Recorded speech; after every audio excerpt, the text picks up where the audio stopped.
गुरुर्ब्रह्मा गुरुर्विष्णुः गुरुर्देवो महेश्वरः गुरुः साक्षात् परं ब्रह्म तस्मै श्रीगुरवे नमः।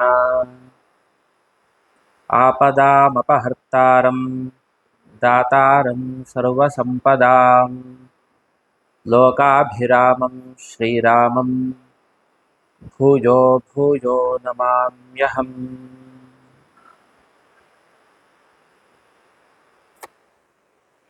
ಇಲ್ಲಿ ಪ್ರತ್ಯಕ್ಷವಾಗಿ ಮತ್ತು ಪರೋಕ್ಷವಾಗಿ ಸಾನ್ನಿಧ್ಯವನ್ನು ಕೊಟ್ಟು ನಮ್ಮನ್ನು ಪೋಷಿಸ್ತಾ ಇರುವಂತಹ ಗುರು ಪರಂಪರೆಗೆ ಮನಸ ನಮಸ್ಕಾರಗಳು.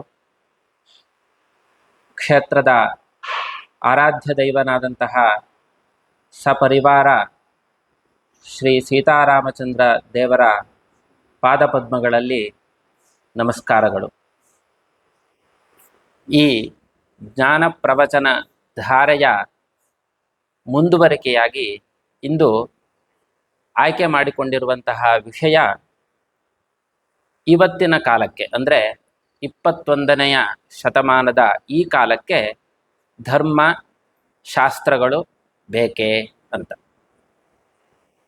ಧರ್ಮ ಶಾಸ್ತ್ರ ಅಂತ ಬೇರೆ ಬೇರೆ ಪದಗಳಲ್ಲಿಯೂ ನೋಡಬಹುದು, ಅಥವಾ ಧರ್ಮಶಾಸ್ತ್ರಗಳು ಬೇಕೇ ಅಂತಲೂ ನೋಡಬಹುದು, ಅಥವಾ ಧರ್ಮ ಬೇಕೇ ಶಾಸ್ತ್ರ ಬೇಕೇ ಹೀಗೂ ಕೂಡ ಅದನ್ನು ಪ್ರಶ್ನೆಯಾಗಿ ಇಟ್ಟುಕೊಳ್ಬಹುದು. ಈ ಶೀರ್ಷಿಕೆಯನ್ನೇ ಯಾಕೆ ಇಟ್ಕೊಂಡಿದ್ದು ಅಂತ ಕೇಳಿದ್ರೆ, ಇದು ಕೃತಕವಾಗಿ ಇಟ್ಕೊಂಡಂತಹ ಶೀರ್ಷಿಕೆ ಅಲ್ಲ. ವಾಸ್ತವದಲ್ಲಿ ಇದು ನಮಗೆಲ್ಲರಿಗೂ ಇರುವಂತಹ ಪ್ರಶ್ನೆ. ಹಿಂದೆ ಈ ಪ್ರಶ್ನೆ ಬಂದಿರಬಹುದು ನಿಮಗೆ, ಅಥವಾ ಮುಂದೆ ಕೂಡ ಯಾರಿಗಾದರೂ ಈ ಪ್ರಶ್ನೆ ಬರಬಹುದು. ನನಗೂ ಕೂಡ ಒಂದು ಕಾಲದಲ್ಲಿ ಬಂದಿರುವಂಥದ್ದೇ ಈ ಪ್ರಶ್ನೆ. ಈ ಕಾಲಕ್ಕೆ ನಮಗೆ ಶಾಸ್ತ್ರಗಳೆಲ್ಲ ಬೇಕಾ ಅಂತ ಒಂದು ಪ್ರಶ್ನೆ. ಯಾಕೆ ಬೇಕು ಅಂತಾದರೆ ಇದರ ಅಗತ್ಯ ಏನಿದೆ, ಯಾಕೆ ಬೇಕು ಇದು ಅಂತ ಮೂಲಭೂತವಾಗಿ ನಮ್ಮ ಮನಸ್ಸಿನಲ್ಲಿ ಇರುವಂತಹ ಪ್ರಶ್ನೆ ಇದು. ಹಾಗಾಗಿ ಈ ವಿಷಯವನ್ನು ಇವತ್ತು ಆಯ್ಕೆ ಮಾಡಿಕೊಂಡಾಯಿತು. ಇನ್ನೊಂದು ಕಾರಣ ಇದನ್ನು ಆಯ್ಕೆ ಮಾಡ್ಕೊಳ್ಳೋದಕ್ಕೆ, ಈ ಪ್ರವಚನ ಧಾರೆಯಲ್ಲಿ ಮಾತನಾಡ್ತಕ್ಕಂತಹ ಎಲ್ಲ ವಿಷಯಗಳು ಕೂಡ ನೇರವಾಗಿ ಅಥವಾ ಪರೋಕ್ಷವಾಗಿ ಈ ವಿಷಯಕ್ಕೆ ಸಂಬಂಧಪಟ್ಟಿತ್ತು. ಯಾಕೆಂದರೆ ಸಂಸ್ಕೃತಿ, ಧರ್ಮ, ಕೃಷ್ಣನ ಬಗ್ಗೆ ಇರಲಿ, ರಾಮನ ಬಗ್ಗೆ ಇರಲಿ, ಈ ಹಿಂದೆ ನಡೆದಂತಹ ವಿಷಯಗಳು ಎಲ್ಲವೂ ಕೂಡ ನೇರವಾಗಿಯೋ ಪರೋಕ್ಷವಾಗಿಯೋ ಧರ್ಮಕ್ಕೆ ಅಥವಾ ಶಾಸ್ತ್ರಕ್ಕೆ ಸಂಬದ್ಧವಾದಂತಹ ವಿಷಯಗಳೇ. ಅದನ್ನು ಬಿಟ್ಟು ಯಾರೂ ಕೂಡ ನಮ್ಮ ಸಂಸ್ಕೃತಿಯ ಬಗ್ಗೆ ಆಗಲಿ, ಭಾರತದ ಬಗ್ಗೆ ಆಗಲಿ ಮಾತನಾಡೋದಕ್ಕೆ ಸಾಧ್ಯವೇ ಇಲ್ಲ. ಅಷ್ಟು ಮೂಲಭೂತವಾದ ವಿಷಯ ಈ ಧರ್ಮ ಅಥವಾ ಶಾಸ್ತ್ರ ಅಂತನ್ನೋದು. ಹಾಗಾಗಿ ಎಲ್ಲದಕ್ಕೆ ಪೀಠಿಕಾರೂಪವಾಗಿ ಈ ಒಂದು ವಿಚಾರ ನಿಮಗೆ ಅನುಕೂಲವಾಗಬಹುದು, ನನಗೂ ಕೂಡ ಸ್ಮರಣೆಗೆ ಒಂದು ಅನುಕೂಲವಾಗಬಹುದು ಅನ್ನೋ ಕಾರಣಕ್ಕೆ ಈ ವಿಷಯವನ್ನು ಇಟ್ಟುಕೊಂಡಿದ್ದು. ಈ ಪ್ರಶ್ನೆ ನಮಗೆ ಯಾಕೆ ಬರುತ್ತೆ ಅಂತ ಕೇಳಿದ್ರೆ, ಇದು ಅತ್ಯಂತ ಮುಂದುವರಿದ ಕಾಲ. ಇದೇ ಮುಂದುವರೆದ್ದು ಅಂತ ಹೇಳೋ ಹಾಗೂ ಇಲ್ಲ, ಇನ್ನೂ ಮುಂದುವರಿಯುತ್ತಲೇ ಇರುತ್ತೆ ಈ ಕಾಲ, ಅನಂತ. 21ನೇ ಶತಮಾನದಲ್ಲಿ ನಾವು ಇದ್ದೇವೆ. ಈಗ ಹಿಂದಿಗಿಂತ ಜಗತ್ತು ಬಹಳ ಬದಲಾಗಿ ಹೋಗಿದೆ. ಊಹೆಯನ್ನು ಮಾಡ್ಕೊಳ್ಳೋದು ಕಷ್ಟ. ನಮ್ಮ ಅಜ್ಜಂದಿರ ಕಾಲದಲ್ಲಿ ಇದ್ದಂತಹ ಜೀವನವೇ ಇವತ್ತು ಇಲ್ಲ. ಅದು ಒಂದು 180-100 ವರ್ಷದ ಹಿಂದಿನ ವಿಷಯ ಆಯಿತು. ಅದಕ್ಕೂ ಹಿಂದೆ ಹೋದರೆ ಅವರ ಜೀವನ ಹೇಗಿತ್ತು ಅಂತ ನಾವು ಊಹೆ ಕೂಡ ಮಾಡ್ಕೊಳ್ಳೋದಕ್ಕಾಗೋದಿಲ್ಲ. ಆವಾಗಲೂ ಮನುಷ್ಯರಿದ್ರು, ಈಗಲೂ ಮನುಷ್ಯರು ಇದ್ದಾರೆ, ಭೂಮಿ ಇದೆ, ಗಾಳಿ ಇದೆ, ನೀರಿದೆ ಅನ್ನೋ ಒಂದು ವಿಷಯವನ್ನು ಬಿಟ್ಟರೆ ಅವರಿಗೂ ನಮಗೂ ಜೀವನದಲ್ಲಿ ಅಜಗಜಾಂತರ ವ್ಯತ್ಯಾಸ, ಯಾವುದೇ ಸಂಬಂಧವೇ ಇಲ್ಲವೇನೋ ಅನ್ನುವಷ್ಟರ ಮಟ್ಟಿಗೆ ವ್ಯತ್ಯಾಸ ಇದೆ. ಶಾಸ್ತ್ರಗಳ ಬಗ್ಗೆ ನಮ್ಮ ಮನಸ್ಸಿನಲ್ಲಿ ಇರುವಂತಹ ಅಭಿಪ್ರಾಯ ಅಂತಂದರೆ, ಶಾಸ್ತ್ರಗಳೆಲ್ಲ ಹಿಂದೆ ಮಾಡಿಟ್ಟಿರುವಂಥದ್ದು, ಯಾವುದೋ ಕಾಲದಲ್ಲಿ ಮಾಡಿದ್ದಾರೆ, ಯಾವುದು ಅಂತ ನಮಗೆ ಗೊತ್ತಿಲ್ಲ, ಋಷಿಗಳ ಕಾಲ ಅಂತ ಹೇಳ್ತಾರೆ. ಆಗ ಯಾರೋ ಮಾಡಿಟ್ಟಿರುವಂಥದ್ದು ಇದು. ಅದು ಕಳೆದು ಎಷ್ಟೋ ಕಾಲ ಮುಗಿದು ಹೋಗಿದೆ. ಈಗ ಇವತ್ತಿನ ಈ ಸಮಾಜದಲ್ಲಿ ಈ ಶಾಸ್ತ್ರಗಳ ಅನಿವಾರ್ಯತೆ ಇದೆಯೇ ಅಥವಾ ಅವಶ್ಯಕತೆ ಇದೆಯೇ? ಅದನ್ನು ಇಟ್ಕೊಳ್ಳೋದ್ರಿಂದ ಏನಾದರೂ ಪ್ರಯೋಜನ ಇದೆಯೇ? ನಮಗೆ ನಿಜವಾಗಿಯೂ ಪ್ರಯೋಜನ ಇದೆಯೇ? ಅನ್ನೋದು ನಾವು ವಿಚಾರ ಮಾಡಬೇಕಾದಂತಹ ವಿಷಯ. ನಮ್ಮ ಅಭಿಮಾನಕ್ಕೆ ನಾವು ಇಟ್ಕೊಳ್ಳೋದು ಬಿಡೋದು ಅನ್ನೋದು ಬೇರೆ ವಿಷಯ. ಈಗ ಎಲ್ಲ ದೇಶದಲ್ಲೂ ಅವರವರ ಸಂಸ್ಕೃತಿ ಅಂತ ಒಂದು ಇದ್ದೇ ಇರುತ್ತೆ. ಅಮೆರಿಕನ್ ಕಲ್ಚರ್ ಅಂತ ಇರಬಹುದು, ಇಟಾಲಿಯನ್ ಕಲ್ಚರ್ ಅಂತ ಇರಬಹುದು. ಅವರಿಗದು ಪ್ರೀತಿಯ ವಿಷಯ. ನಮ್ಮ ದೇಶದ್ದು ನಾವು ಯಾಕೆ ಬಿಟ್ಕೊಡ್ಬೇಕು ಅಂತ ಅವರಿಗೊಂದು ಅಭಿಮಾನ ಇರುತ್ತೆ. ಆ ವಿಷಯ ನಮಗೂ ಇರಬೇಕಾದಂತೆ ಇದೆ. ಅದರಲ್ಲೇನು ಹೆಗ್ಗಳಿಕೆ ಇಲ್ಲ. ಇದಲ್ಲದೆ ಬೇರೆ ಏನಾದರೂ ವಿಷಯ ಇದೆ ನಮ್ಮದು ಅನ್ನೋ ಒಂದು ಸಂಗತಿಯನ್ನು ಬಿಟ್ಟು ಇನ್ನೇದರಾದರೂ ಇದರಲ್ಲಿ ಅರ್ಥ ಇದೆಯಾ, ಹುರುಳಿದೆಯಾ, ಈ ಶಾಸ್ತ್ರವನ್ನ ಅಥವಾ ಧರ್ಮವನ್ನ ನಾವು ಅರ್ಥಕೊಳ್ಳೋದು, ಅನುಸರಣೆ ಮಾಡೋದು, ಇದರಲ್ಲಿ ಏನಾದರೂ ಅರ್ಥ ನಿಜವಾಗಿಯೂ ಇದೆಯಾ ಅಂತ ನಮಗೆ ಪ್ರಶ್ನೆ ಬಂದೇ ಬರುತ್ತೆ. ನಮ್ಮ ಮನೆಯಲ್ಲಿಯೇ ನಮ್ಮ ಹಿರಿಯರು ಎಲ್ಲ ವಿಷಯಕ್ಕೂ ಹೇಳ್ತಾ ಇರ್ತಾರೆ, ಹೀಗೆ ಮಾಡು, ಇದು ಶಾಸ್ತ್ರ, ಹೀಗೆ ಮಾಡಬೇಕು ನೀನು ಅಂತ. ಕೆಲವು ವಿಷಯದಲ್ಲಿ ಹೀಗೆ ಮಾಡಬೇಡ ನೀನು, ಅಥವಾ ಇವತ್ತು ಮಾಡಬೇಡ, ಹೀಗೆ ಮಾಡಬಾರ್ದು ಅದನ್ನ, ಅಥವಾ ಇದನ್ನು ನೀನು ಮಾಡಬಾರ್ದು, ಅವನು ಮಾಡಬಹುದು, ಅವರು ಮಾಡಬಹುದು, ಹೀಗೆ ಮಾಡಬಹುದು, ಮಾಡಬೇಕು ಅಥವಾ ಮಾಡಬಾರದು, ಈ ತರಹದಲ್ಲಿ ನಮ್ಮ ಹಿರಿಯರು ನಿರಂತರವಾಗಿ ಹೇಳ್ಕೊಂಡು ಬಂದೇ ಇರ್ತಾರೆ. ಆಗ ನಮ್ಮ ಮನಸ್ಸಿನಲ್ಲಿ ಬಂದಿರತ್ತೆ ಪ್ರಶ್ನೆ, ಇದನ್ನು ಯಾಕೆ ಮಾಡಬೇಕು ಅಥವಾ ಯಾಕೆ ಮಾಡಬಾರ್ದು, ಅಥವಾ ನಾನೇ ಯಾಕೆ ಮಾಡಬೇಕು ಅಥವಾ ನಾನೇ ಯಾಕೆ ಮಾಡಬಾರದು ಅಂತ ಆ ಸಂದರ್ಭದಲ್ಲಿ ಸಹಜವಾಗಿ ಮನಸ್ಸಿನಲ್ಲಿ ಪ್ರಶ್ನೆ ಬಂದಿರತ್ತೆ. ಅದನ್ನು ನಾವು ಕೇಳಬಹುದು, ಕೇಳದೇನೂ ಇರಬಹುದು, ಅಪ್ಪ ಅಮ್ಮನ ಹೆದರಿಕೆಯಿಂದ, ಹಿರಿಯರ ಹೆದರಿಕೆಯಿಂದ ಕೇಳದೇ ಇರಬಹುದು. ಆದರೆ ನಮ್ಮ ಮನಸ್ಸಿನಲ್ಲಂತೂ ಆ ಪ್ರಶ್ನೆ ಇದ್ದೇ ಇರತ್ತೆ. ಇದರಿಂದ ಪ್ರಯೋಜನ ಇದೆ, ದೊಡ್ಡ ಲಾಭ ಇದೆ ಅಂತ ನಮಗಂತೂ ಖಂಡಿತವಾಗಿ ಅನಿಸಿ ನಾವು ಆ ಕೆಲಸವನ್ನು ಮಾಡಿರೋದಿಲ್ಲ. ಆ ಪ್ರಶ್ನೆ ಇದ್ದೇ ಇರತ್ತೆ. ಅವ್ರು ಹೇಳಿದ್ದಾರೆ, ಮಾಡಿರೋದ್ರಿಂದ ಏನೋ ನಷ್ಟ ಇಲ್ವಲ್ಲ, ಸರಿ ಆಯಿತು, ಅವ್ರು ಹೇಳಿದ್ದಾರೆ ಮಾಡೋಣ, ಅವರಿಗಾದ್ರೂ ಒಂದು ಸಂತೋಷ ಸಿಗಲಿ ಅನ್ನೋ ಕಾರಣಕ್ಕಾಗಿ ನಾವು ಮಾಡಿರ್ತೇವೆ.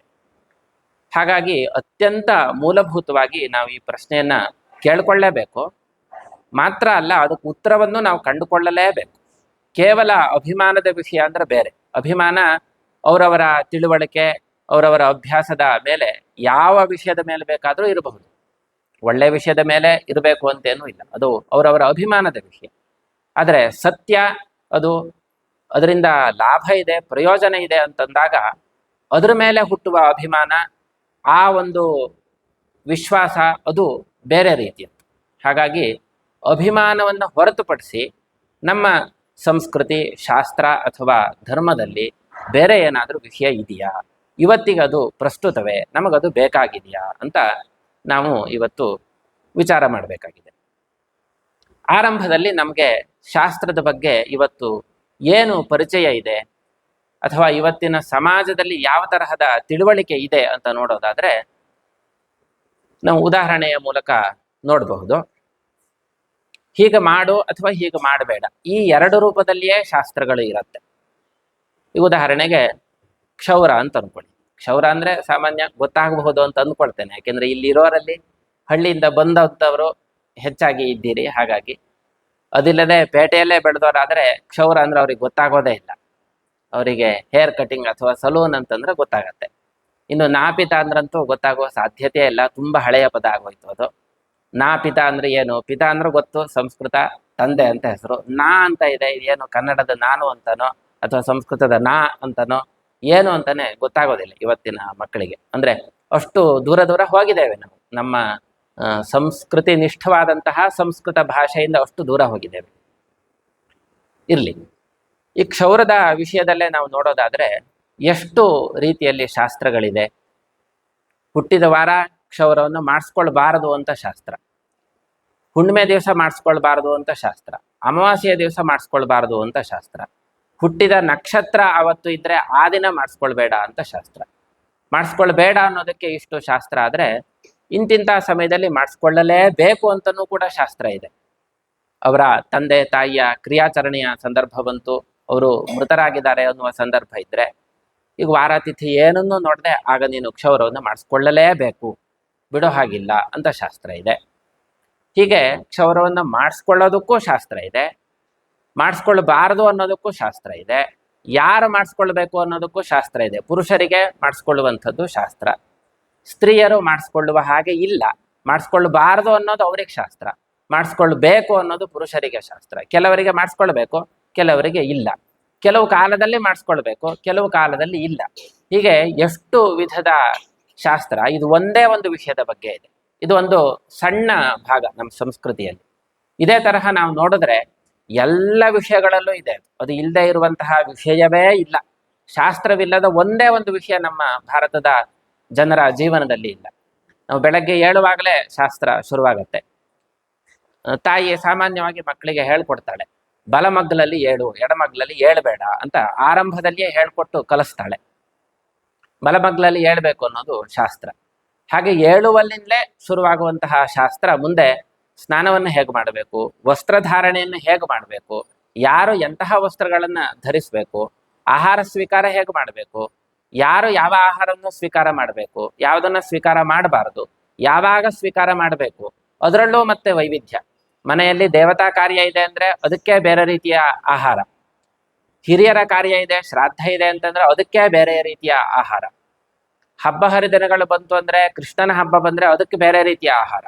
ಅದೇ ಆಹಾರವನ್ನ ರಾಮನ ಹಬ್ಬ ಬಂದಾಗ ನಾವು ಮಾಡೋದಿಲ್ಲ, ಆಗ ಪಾನಕ ಮಾಡ್ತೇವೆ.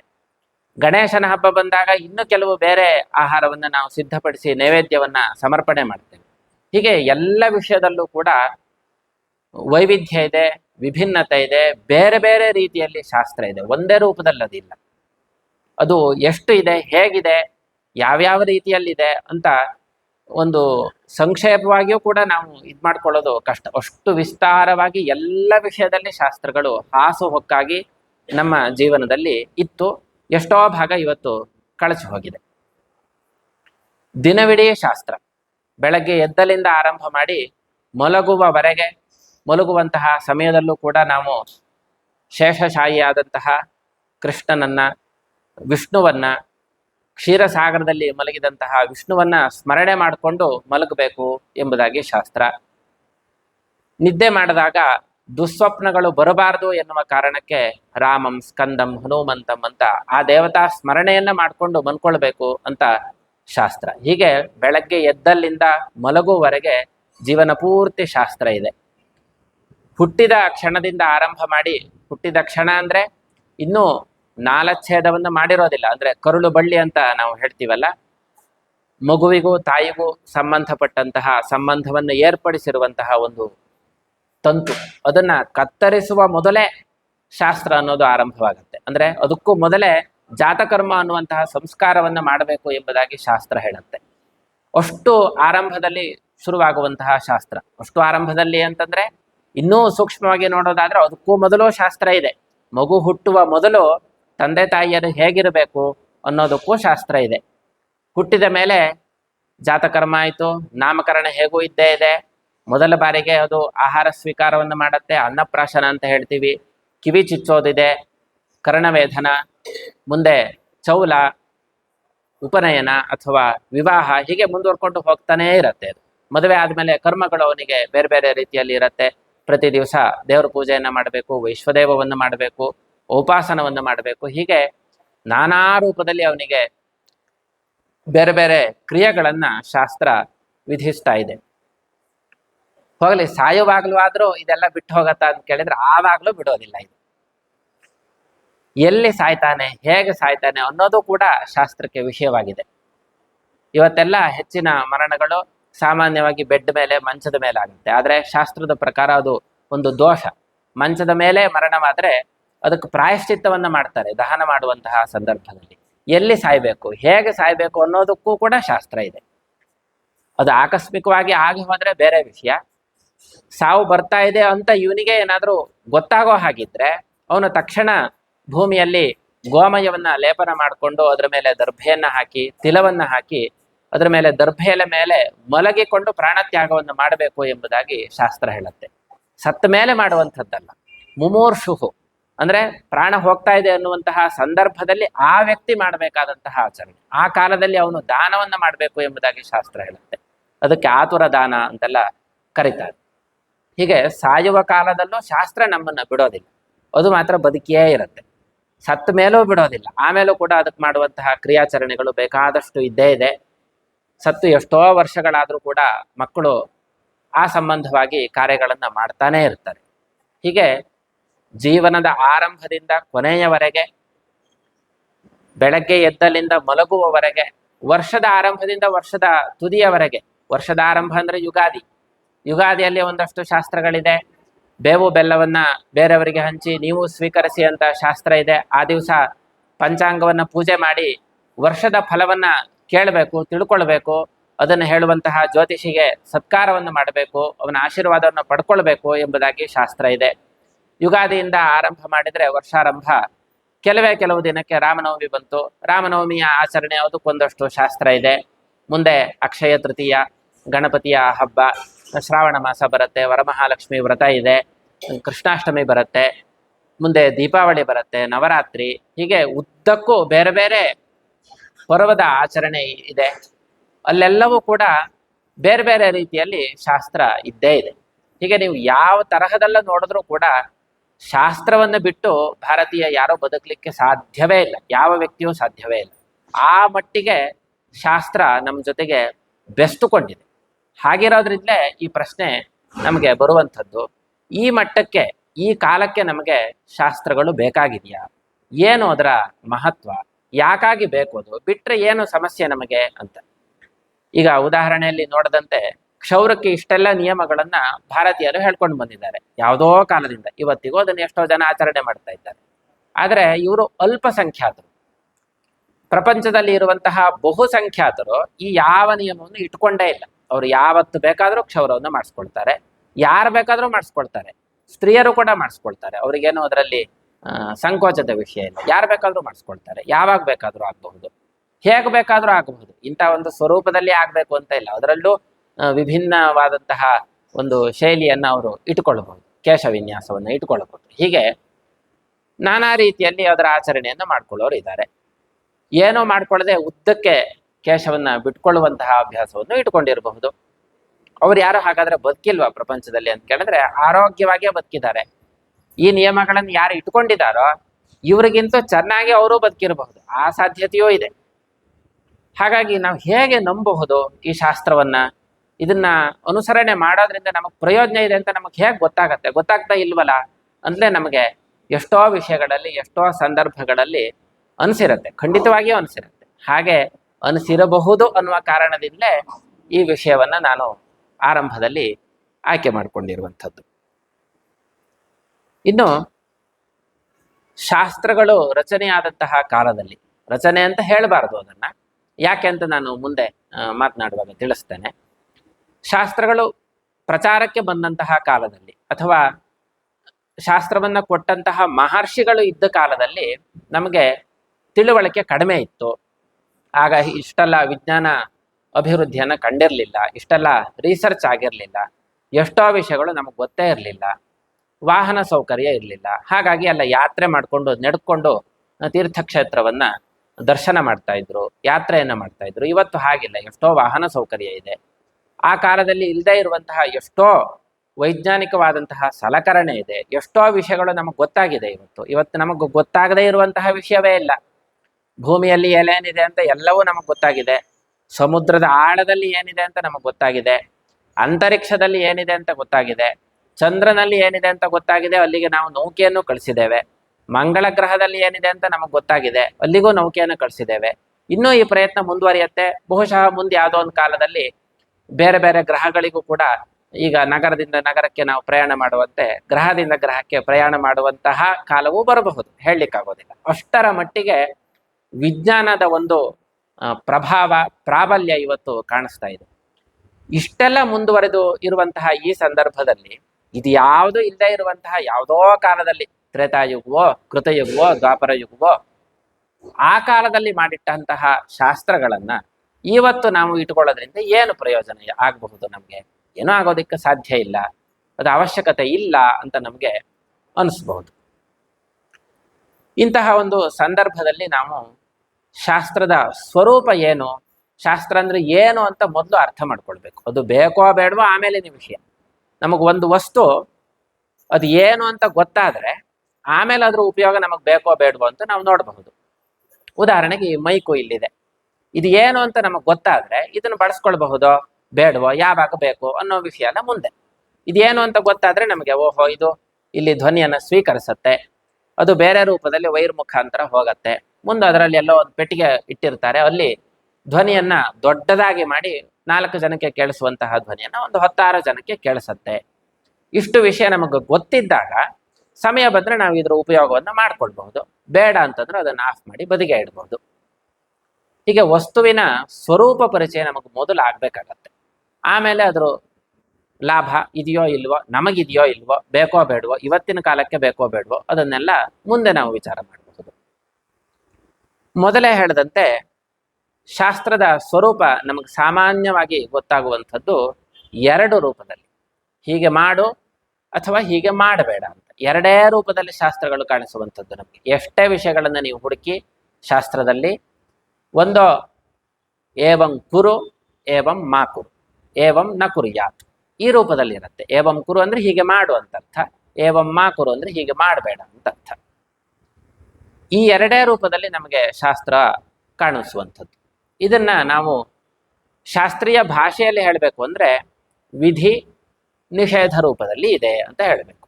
ವಿಧಿ ಅಂದ್ರೆ ಮಾಡು ಅಂತ ಹೇಳುವಂಥದ್ದು ವಿಧಿ, ನಿಷೇಧ ಅಂದ್ರೆ ಮಾಡಬೇಡ ಅಂತ.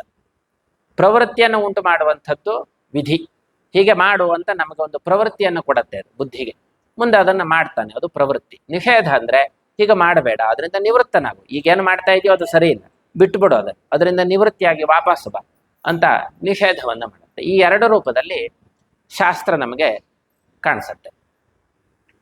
ಈ ಶಾಸ್ತ್ರಕ್ಕೆ ಬೇಸ್ ಯಾವುದು, ತಳಹದಿ ಯಾವುದು ಅಂತ ನಾವು ವಿಚಾರ ಮಾಡಬೇಕು. ಆಗ ನಮಗೆ ಶಾಸ್ತ್ರದ ಒಂದು ಸ್ವರೂಪ ಸ್ವಲ್ಪ ಮಟ್ಟಿಗೆ ಅರ್ಥ ಆಗಬಹುದು.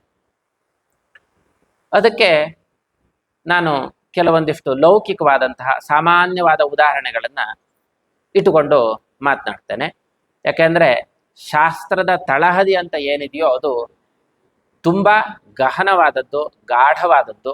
ಒಂದು ಜನ್ಮ ಎರಡು ಜನ್ಮ ಅದು ಕೊಟ್ಟರೂ ಕೂಡ ನಮಗೆ ಅರ್ಥವಾಗದೇ ಇರಬಹುದು, ಅಷ್ಟು ಆಳವಾದ ವಿಷಯ ಅದು. ಹಾಗಾಗಿ ಅದರ ಸಾರಾಂಶ ನಮಗೆ ಎಷ್ಟು ಬೇಕೋ ಅಷ್ಟನ್ನು ಮಾತ್ರ ನಾವು ಇವತ್ತು ನೋಡೋಣ. ಶಾಸ್ತ್ರಗಳೆಲ್ಲದಕ್ಕೂ ಮೂಲ ಯಾವುದು ಅಂತ ಕೇಳಿದ್ರೆ ಅದರ ಹಿಂದಿನ ದರ್ಶನ. ಋಷಿಗಳು ಕೊಟ್ಟಂತಹ ಶಾಸ್ತ್ರಕ್ಕೆ ಋಷಿಗಳು ಮಾಡಿದಂತಹ ದರ್ಶನ ಮೂಲ. ದರ್ಶನ ಮೊದಲಾಯಿತು, ಆಮೇಲೆ ಶಾಸ್ತ್ರ ಬಂತು. ದರ್ಶನ ಅಂದ್ರೆ ನೋಟ ಅಂತ ಅರ್ಥ, ಪೂರ್ಣವಾಗಿ ನೋಡೋದು, ಪೂರ್ಣವಾಗಿ ಪರಿಚಯಕ್ಕೆ ತಂದುಕೊಳ್ಳೋದು, ಅದು ದರ್ಶನ. ಹಾಗೆ ದರ್ಶನ ಆದ ಮೇಲೆ ಒಂದು ವಸ್ತುವಿನ ಬಗ್ಗೆ ಇರಬಹುದು, ಒಂದು ಸಂಗತಿಯ ಬಗ್ಗೆ ಇರಬಹುದು, ಯಾವುದೇ ಇರಬಹುದು, ಅದರ ಪೂರ್ಣ ಪರಿಚಯ ನಮಗಾದ ಮೇಲೆ ಅದಕ್ಕೆ ಸಂಬಂಧಪಟ್ಟವರು ಯಾರ್ಯಾರಿದ್ದಾರೆಯೋ ಅವರೆಲ್ಲರಿಗೂ ಆ ವಿಷಯದ ಬಗ್ಗೆ ನಾವು ಉಪದೇಶವನ್ನು ಮಾಡುವಂಥದ್ದು, ಅದು ಶಾಸ್ತ್ರ ಅಂತ ಅನ್ಸ್ಕೊಳ್ಳುತ್ತೆ. ಉದಾಹರಣೆಗೆ ನೋಡೋದಾದ್ರೆ ಅಗ್ನಿ ಇದೆ, ಬೆಂಕಿ. ಮೊದಲು ಅಗ್ನಿಯ ದರ್ಶನವನ್ನು ನಾವು ಮಾಡ್ಕೊಳ್ಬೇಕು. ಅಗ್ನಿಯ ದರ್ಶನ ಅಂದ್ರೆ ಏನು? ಅಗ್ನಿಯ ಪೂರ್ಣ ಪರಿಚಯ. ಏನೇನು ಪರಿಚಯ? ಬೆಂಕಿ, ಅಗ್ನಿ ನಮಗೆ ಗೊತ್ತೇ ಇದೆ, ಅದು ಬೆಳಕನ್ನು ಕೊಡತ್ತೆ. ದೀಪ ಇದೆ, ಬೆಳಕನ್ನು ಕೊಡತ್ತೆ ಕತ್ತಲೆಯಲ್ಲಿ. ಅದು ಮೇಲ್ಮುಖವಾಗಿ ಉರಿಯತ್ತೆ. ಯಾವಾಗಲೂ ಅಗ್ನಿ ಕೆಳಮುಖವಾಗಿ ಉರಿಯೋದಿಲ್ಲ. ನೀರು ಕೆಳಮುಖವಾಗಿ ಹರಿಯುತ್ತೆ, ಅಗ್ನಿ ಮೇಲ್ಮುಖವಾಗಿಯೇ ಉರಿಯುತ್ತೆ. ಸ್ವಲ್ಪ ಹೀಗೆ ಕೆಳಗೆ ಹೋದಾಗ ಅನಿಸಿದ್ರು ಅದರ ತುದಿ ಮಾತ್ರ ಮೇಲೆ ಇರುತ್ತೆ. ಹಾಗಾಗಿ ಸಂಸ್ಕೃತದಲ್ಲಿ ಮಾತೇ ಇದೆ, ಪ್ರಸಿದ್ಧ ಮೂರ್ಧ್ವಜ್ವಲನಂ ಹಿ ಹವಿರ್ಭುಜ ಅಂತ. ಹವಿರ್ಭುಕ್ ಅಂದ್ರೆ ಅಗ್ನಿ ಅಂತ ಅರ್ಥ. ಅದರ ಜ್ವಲನ, ಜ್ವಾಲೆ ಅಂತ ಅನ್ನೋದು ಮೇಲ್ಮುಖವಾಗಿಯೇ ಇರುತ್ತೆ ಅನ್ನೋದು ಪ್ರಸಿದ್ಧವಾದಂತಹ ಮಾತು. ಮಾತು ಮಾತ್ರ ಪ್ರಸಿದ್ಧ ಅಲ್ಲ, ನೋಡಿದ್ರು ನಮಗೂ ಕೂಡ ಗೊತ್ತಾಗುವಂತಹ ವಿಷಯ. ಇನ್ನು ಏನು ಪರಿಚಯ ಅಗ್ನಿಯ ಬಗ್ಗೆ ಅಂತ ಕೇಳಿದ್ರೆ, ಬೆಳಕನ್ನ ಕೊಡತ್ತೆ, ಶಾಖವನ್ನು ಕೊಡತ್ತೆ. ದೂರದಲ್ಲಿದ್ರೆ ಶಾಖ ಇಲ್ಲ, ಸ್ವಲ್ಪ ಹತ್ತಿರಕ್ಕೆ ಬಂದ್ರೆ ಅಗ್ನಿ ಶಾಖವನ್ನ ಕೊಡತ್ತೆ. ಶೀತಕಾಲ ಇದ್ರೆ, ಚಳಿಗಾಲ ಇದ್ರೆ ನಾವು ಅದರ ಉಪಯೋಗವನ್ನು ಪಡ್ಕೊಳ್ಬಹುದು. ನಮಗೆ ಉಷ್ಣದ ಅನುಭವವನ್ನ ಕೊಟ್ಟು ಅದು ನಮ್ಮ ಒಂದು ಆರೋಗ್ಯವನ್ನ, ನಮಗೊಂದು ಹಿತವನ್ನ ಉಂಟು ಮಾಡುತ್ತೆ. ಇನ್ನೂ ಹತ್ತಿರಕ್ಕೆ ಹೋದ್ರೆ, ಇನ್ನೂ ಹತ್ತಿರಕ್ಕೆ ನಮ್ಮ ದೇಹದ ಸ್ಪರ್ಶ ಆದ್ರೆ ಕೈ ಸುಟ್ಟು ಹೋಗಬಹುದು. ಇಷ್ಟರ ಮಟ್ಟಿಗೆ ಅಗ್ನಿಯ ಒಂದು ಸಾಮಾನ್ಯ ಪರಿಚಯ, ಸ್ಥೂಲವಾದ ಪರಿಚಯ. ಇನ್ನು ವಿಷಯಗಳು ಇದ್ದೇ ಇದೆ, ಇಷ್ಟು ಸಾಕು ನಮ್ಮ ಪ್ರಸ್ತುತ ವಿಷಯಕ್ಕೆ. ಇಷ್ಟನ್ನ ನಾವು ಅಗ್ನಿಯ ದರ್ಶನ ಅಂತ ಕರೆಯೋಣ. ಈ ಅಗ್ನಿಯ ದರ್ಶನವನ್ನು ಯಾರು ಬೇಕಾದರೂ ಮಾಡಬಹುದು, ನಾವು ಮಾಡ್ಕೊಂಡೇ ಇದ್ದೇವೆ ಇದುವರೆಗೆ.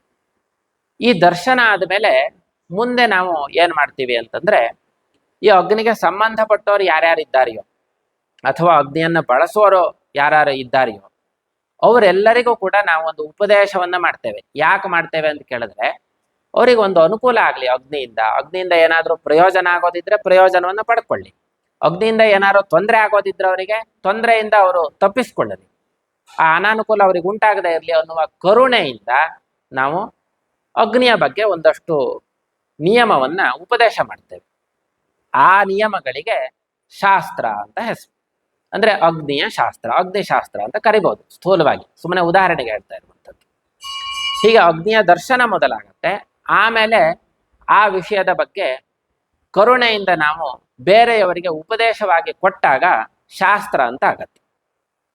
ಏನೇನು ಶಾಸ್ತ್ರ ಬರುತ್ತೆ ಅಗ್ನಿಯ ವಿಷಯದಲ್ಲಿ ಅಂತ ನೋಡಿದ್ರೆ, ಕತ್ತಲೆಯಲ್ಲಿದ್ದಾನೆ, ಸ್ವಲ್ಪ ಮೊಬ್ಬಾಗಿದೆ, ಸಾಯಂಕಾಲ ಆಗಿದೆ ಅಂತ ಅಂದ್ಕೊಳ್ಳಿ, ಬೇರೆ ಏನು ಬೆಳಕಿಲ್ಲ, ಬೆಳಕು ಬೇಕಾಗಿದೆ, ಕೆಲವು ವಸ್ತುಗಳನ್ನು ನೋಡಬೇಕಾಗಿದೆ, ನಮಗೆ ಹುಡುಕ್ಬೇಕಾಗಿದೆ, ಆಗ ಒಂದು ಶಾಸ್ತ್ರ ಬರುತ್ತೆ. ಅಗ್ನಿಯ ಪರಿಚಯ ಇದ್ದವನು ಮಾಡುವಂತಹ ಶಾಸ್ತ್ರ ಅದು. ಏನ್ ಹೇಳ್ತಾನೆ ಅವನು? ದೀಪಂ ಪ್ರಜ್ವಾಲಯ ವಸ್ತೂನಿ ಪಶ್ಯ ಅಂತ ಹೇಳ್ತಾನೆ. ಇದನ್ನ ಸಂಸ್ಕೃತದಲ್ಲಿ ಹೇಳಿದಾಗ ಅದು ಶಾಸ್ತ್ರ ಅಂತ ಆಗತ್ತೆ. ವಿಷಯ ಅಷ್ಟೇ, ದೀಪವನ್ನು ಹತ್ಸೋ, ಅದ್ರ ಮೂಲಕ ನೀನು ವಸ್ತು ಏನು ಹುಡುಕ್ತಾ ಇದೆಯೋ ಅದನ್ನೆಲ್ಲ ನೋಡಬಹುದು, ನೋಡು ಅಂತ. ಇದು ಒಂದು ಶಾಸ್ತ್ರ. ಹೀಗೆ ಮಾಡು ಅನ್ನುವ ರೀತಿಯಲ್ಲಿ ಇರುವಂತಹ ಶಾಸ್ತ್ರ ಇದು. ನಿಷೇಧ ರೂಪವಾಗಿ ಇನ್ನೊಂದು ಮಾತನ್ನು ಅವನು ಹೇಳ್ತಾನೆ, ಅಗ್ನಿಂ ಮಾ ಸ್ಪೃಶ ಅಂತ ಹೇಳ್ತಾನೆ. ಅಗ್ನಿಯನ್ನ ಮುಟ್ಟಬೇಡ ಅಂತ. ಇದೇನು? ನಿಷೇಧ ರೂಪವಾಗಿ ಇರುವಂತಹ ಶಾಸ್ತ್ರ ಇದು. ಅಗ್ನಿಯನ್ನು ಮುಟ್ಟಬೇಡ ಅಂತ. ಯಾಕೆ? ಮುಟ್ಟಿದ್ರೆ ಕೈ ಸುಟ್ಟು ಹೋಗತ್ತೆ, ಅನಾನುಕೂಲ ಉಂಟಾಗತ್ತೆ, ಅನರ್ಥ ಉಂಟಾಗತ್ತೆ ಅಂತ. ಒಂದು ವಿಧಿ, ಇನ್ನೊಂದು ನಿಷೇಧ. ಶಾಸ್ತ್ರಗಳು ಇರುವಂಥದ್ದೇ ಹೀಗೆ. ಹಿಂದೆ ಅದರ ಬಗ್ಗೆ ನಾವು ಮಾತಾಡಿ ಆಯ್ತು. ಈ ಶಾಸ್ತ್ರವನ್ನ ಮಾಡಿದ್ರಿಂದ ಏನು ಪ್ರಯೋಜನ ಆಯ್ತು ಅಂತ ಕೇಳಿದ್ರೆ, ಈ ಅಗ್ನಿಯನ್ನ ಬಳಸುವವರು ಯಾರಿದ್ದಾರೆಯೋ ಅವರಿಗೆ ಅಗ್ನಿಯ ಉಪಯೋಗವೂ ಆಗತ್ತೆ, ಅಗ್ನಿಯಿಂದ ಏನು ತೊಂದರೆ ಆಗಬಹುದು ಬಳಸುವಾಗ ಆ ಒಂದು ಅನಾನುಕೂಲವನ್ನ ತಪ್ಪಿಸಿದ ಹಾಗೂ ಆಗತ್ತೆ. ಈ ಕಾರಣಕ್ಕಾಗಿ ವಿಧಿ ಮತ್ತು ನಿಷೇಧ ರೂಪವಾಗಿ ಅಗ್ನಿಯ ವಿಷಯದಲ್ಲಿ ಒಂದು ಅಗ್ನಿಯ ಶಾಸ್ತ್ರ ಅಂತ ಬಂತು. ಶಾಸ್ತ್ರದ ಬಗ್ಗೆ ಹೇಳುವಾಗ ಕೃಷ್ಣ ಹೇಳ್ತಾನೆ, ಯಶ್ ಶಾಸ್ತ್ರ ವಿಧಿ ಮುತ್ಸೃಜ್ಯ ವರ್ತತೆ ಕಾಮಕಾರತಃ ನ ಸ ಸಿದ್ಧಿಮವಾಪ್ನೋತಿ ನ ಸುಖಂ ನ ಪರಾಂಗತಿಂ ಅಂತ.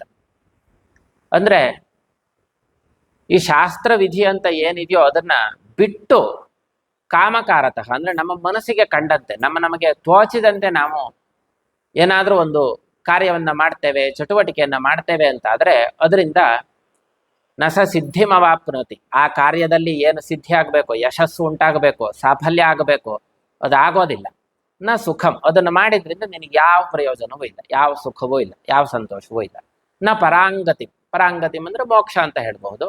ಶ್ರೇಷ್ಠವಾದಂತಹ ಶಾಶ್ವತವಾದಂತಹ ಸುಖವೂ ಅದು ನಿನಗೆ ಇಲ್ಲ. ಹಾಗಾಗಿ ತಸ್ಮಾತ್ ಶಾಸ್ತ್ರಂ ಪ್ರಮಾಣಂತೆ ಕಾರ್ಯ ಅಕಾರ್ಯ ವ್ಯವಸ್ಥಿತವು.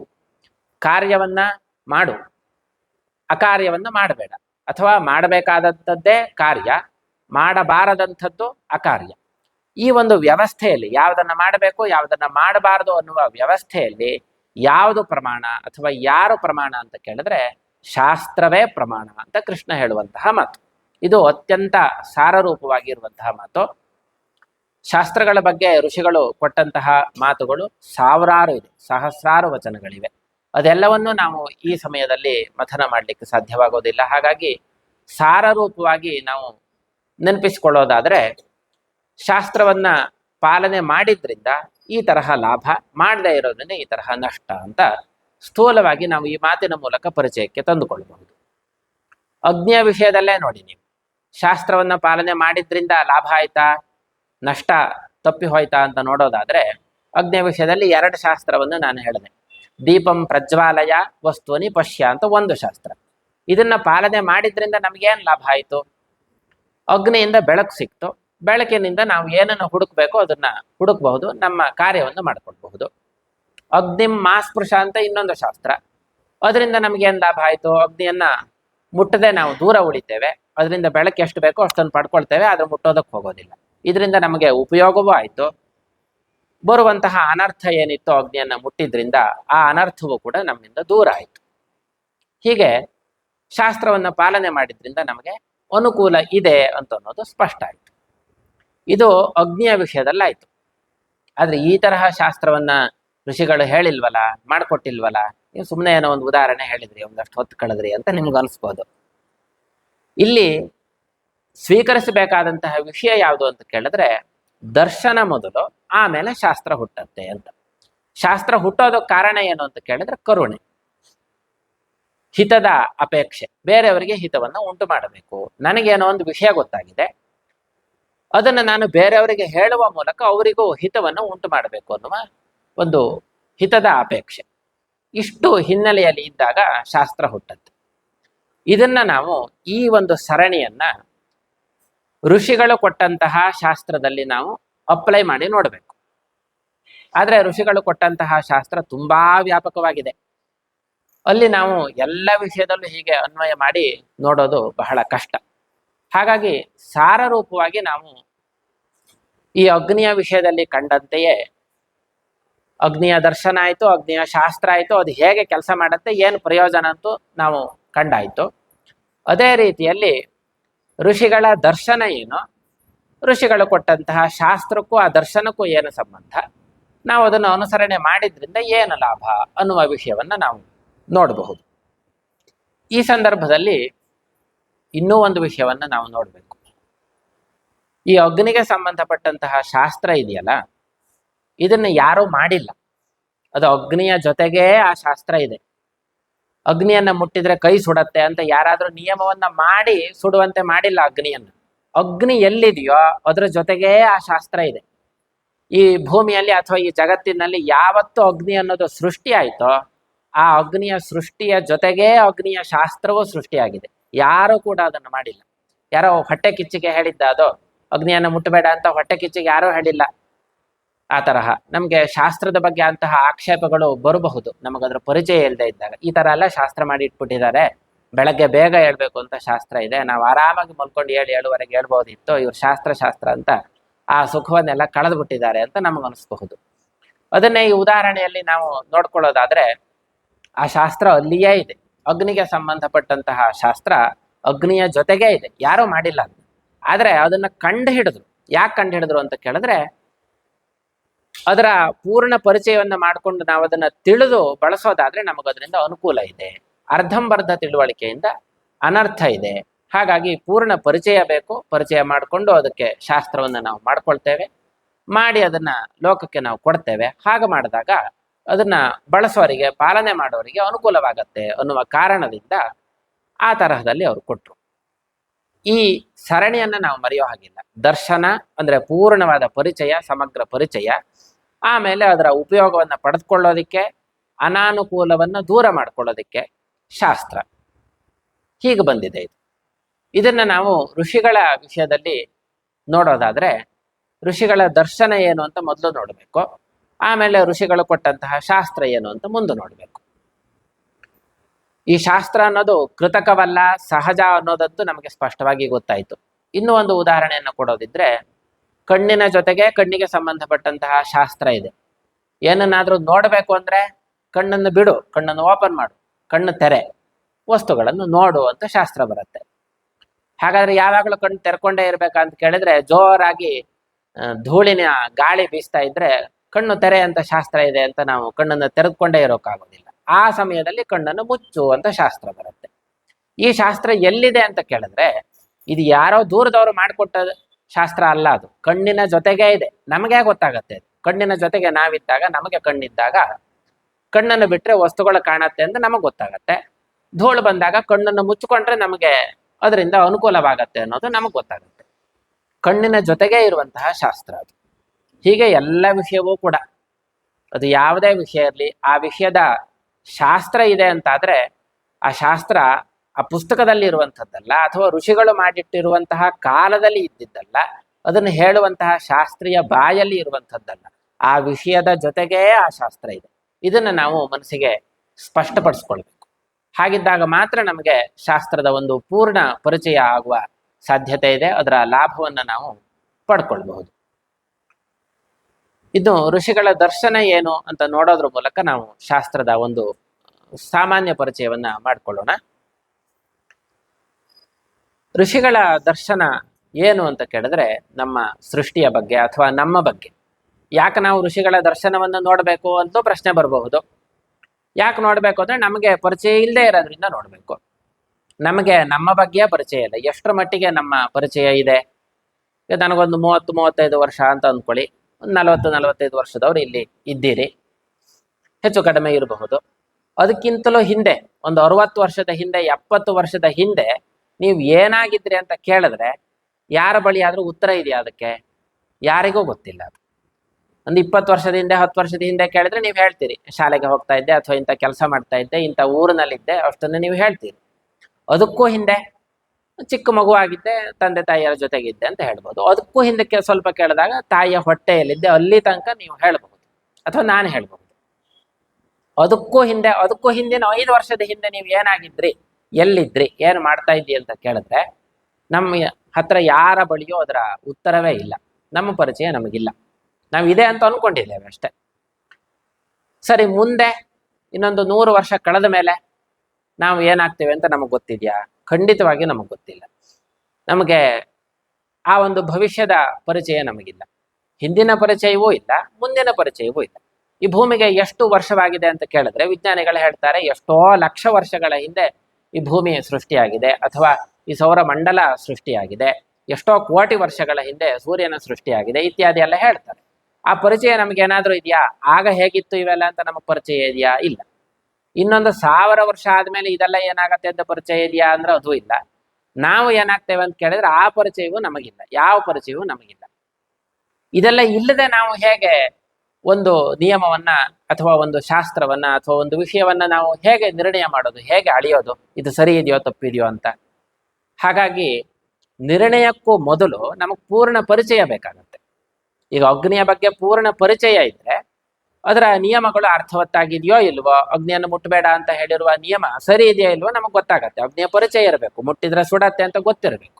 ಗೊತ್ತಿಲ್ಲದೆ ಇರುವಂತಹ ವ್ಯಕ್ತಿ ಆದ್ರೆ ಆಗ ಅದು ಕೆಲಸ ಮಾಡೋದಿಲ್ಲ. ಈಗ ಮಗುವಿಗೆ ನೋಡಿ, ಮಗುವಿಗೆ ಬೆಳಕು ಅಂದ್ರೆ ಒಂದು ಆಕರ್ಷಣೆ ಇದೆ. ದೀಪ ಎಲ್ಲಾದ್ರೂ ಕಂಡ್ರೆ ಅದು ಹೋಗತ್ತೆ, ಅದನ್ನು ಮುಟ್ಲಿಕ್ಕೆ ಹೋಗತ್ತೆ. ಅದಕ್ಕೆ ಅರ್ಧ ಪರಿಚಯ ಇದೆ. ಬೆಳಕು ಅಂದ್ರೆ ತನಗೆ ತುಂಬಾ ಇಷ್ಟ, ನೋಡಿದ್ರೆ ಏನೋ ಸಂತೋಷ ಆಗತ್ತೆ ಅಂತ ಅಷ್ಟು ಗೊತ್ತಿದೆ. ಮುಟ್ಟಬಾರದು ಅಂತ ಮಗುವಿಗೆ ಗೊತ್ತಿಲ್ಲ, ಅದು ಮುಟ್ಲಿಕ್ಕೆ ಹೋಗತ್ತೆ. ಅದು ಅಪೂರ್ಣವಾದಂತಹ ಪರಿಚಯ ಮಗುವಿಗೆ ಇರುವಂಥದ್ದು. ಅಪೂರ್ಣ ಪರಿಚಯ ಇದ್ದಾಗ ಏನಾಗತ್ತೆ, ಮುಟ್ಟಿ ಕೈಯನ್ನು ಸುಟ್ಟುಕೊಳ್ಳುತ್ತೆ. ಅದು ಅದರಿಂದ ಹಾನಿ ಆಯ್ತು, ಅನರ್ಥ ಆಯ್ತು, ಅನಾನುಕೂಲ ಆಯ್ತು. ಹೀಗೆ ಇದು ಒಂದು ಉದಾಹರಣೆ ಅಷ್ಟೆ. ಯಾವುದೇ ವಿಷಯದಲ್ಲಿರಲಿ ಪರಿಚಯ ಪೂರ್ಣವಾಗಿ ಇಲ್ಲದೇ ಇರುವಂತಹ ಸಂದರ್ಭದಲ್ಲಿ ನಾವು ಆ ವಿಷಯದಲ್ಲಿ ಪ್ರವೃತ್ತಿಯನ್ನ ಮಾಡಿದಾಗ, ಅಥವಾ ಏನಾದರೂ ಚಟುವಟಿಕೆಯನ್ನ ಮಾಡಿದಾಗ ನಷ್ಟವಾಗುವ ಸಂದರ್ಭವೇ ಇರುತ್ತೆ. ಇನ್ನೂ ಸುಲಭದ ಉದಾಹರಣೆ ಅಂದ್ರೆ ಯಾವುದಾದ್ರೂ ಒಂದು ವೆಹಿಕಲ್, ಅದನ್ನ ಓಡಿಸುವ ರೀತಿ ನಮಗೆ ಗೊತ್ತಿಲ್ಲ, ಅದನ್ನ ಹೇಗೆ ಬಳಕೆ ಮಾಡಬೇಕು ಅನ್ನೋದು ಗೊತ್ತಿಲ್ಲ ಅಂತಾದ್ರೆ ನಾವು ನಮ್ಮ ಮನಸ್ಸಿಗೆ ಕಂಡಂತೆಲ್ಲ ಅದನ್ನ ಓಡಿಸೋದಕ್ಕೆ ನಾವು ಹೋದ್ರೆ ಅದು ಲಾಭವನ್ನು ಕೊಡೋದಿಲ್ಲ, ಅನರ್ಥವನ್ನು ಉಂಟು ಮಾಡಬಹುದು. ಈ ಮೈಕ್ ಇದೆ, ಇದನ್ನ ಹೀಗೆ ಇಟ್ಕೊಂಡು ನಾನು ಮಾತಾಡ್ತಾ ಇದ್ರೆ ಧ್ವನಿ ಕೇಳಿಸತ್ತೆ 4 ಜನರಿಗೆ. ಹಾಗೆ ಯಾಕೆ ಇಟ್ಕೊಳ್ಬೇಕು? ನನಗೆ ಈ ಶಾಸ್ತ್ರವನ್ನೆಲ್ಲ ನಾನು ಪಾಲನೆ ಮಾಡೋದಿಲ್ಲ, ನಂದೇ ಒಂದು ಹೊಸ ಶೈಲಿ ಇದೆ, ನಾನು ತುಂಬಾ ಮಾಡರ್ನ್ ಮನುಷ್ಯ, ನಾನು ಆಧುನಿಕ ವ್ಯಕ್ತಿ, ನಾನು ಹೀಗೆ ಇಟ್ಕೊಳ್ಳೋದು ಯಾರೋ ಶಾಸ್ತ್ರ ಮಾಡಿದ್ರೆ ನಾನು ಯಾಕೆ ಪಾಲನೆ ಮಾಡಬೇಕು?